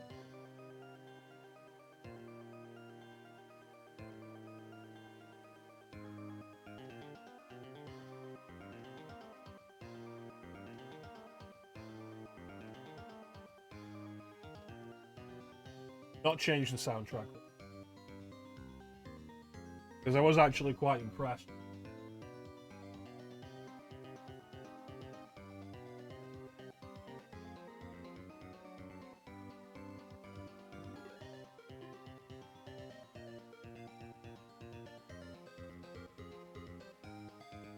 Tales of the Abyss.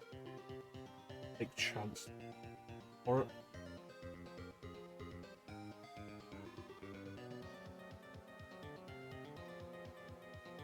Radiant Historia, Resident Evil 8,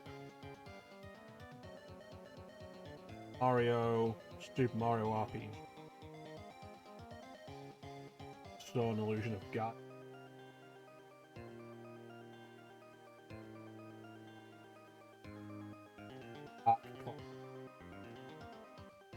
Chrono Cross. That's the Fire Dragon Quest. Alpha Pro. Is Rogue Galaxy on there? It should be. Yes, it is. Right there.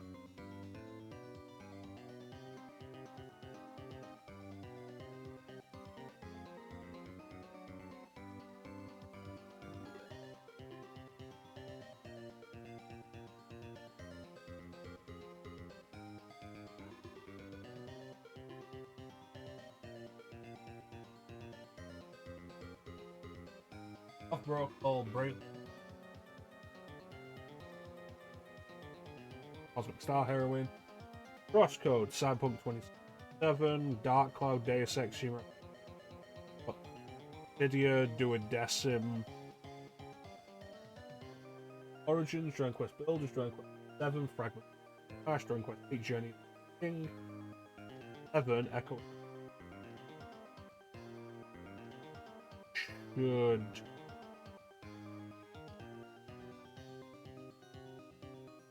Guard, Earthbound, Final Fantasy, be the PSP version, Final Fantasy Adventure, Final Fantasy 5, 10, 12, 13, 2, 15, Type 0 HD, Full Metal Alchemist, Broken Angel, Golden Sun, Illusion of Gaia, Jade Empire, Kingdom Hearts Final Mix, Live a Live, Odd Lost Odyssey, Lufia and the Fortress of Doom, Lufia 2, Rise of the Sinister, 2 Eternal 2, Blue Complete, Mario and Luigi Super Saga, Mass Effect, Nio, Octopath Traveler, Odin Sphere, Leif Thricer, Pandora's Tower, Mario Paris,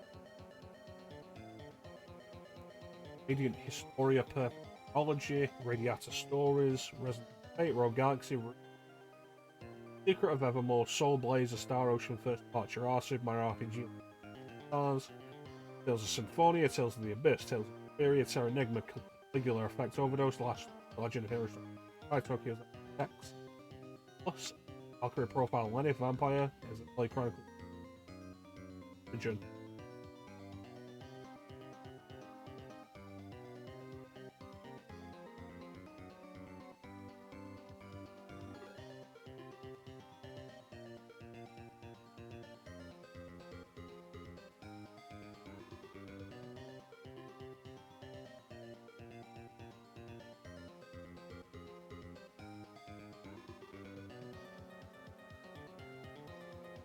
Where the deal of RPGs currently stands. See how we're feeling after Custom Robo, but we'll probably do a couple more non-RPGs after Custom Robo before we do another RPG. If you ever have any suggestions for games to add to the wheel of RPGs, or just any of the wheels, let me know in the Discord, and we'll see how that goes. Any suggestions are welcome. I'll let you know if they can't be done for whatever reason. Bear in mind, this entire year is about games that I haven't streamed before, or not streamed all the way through. But yeah.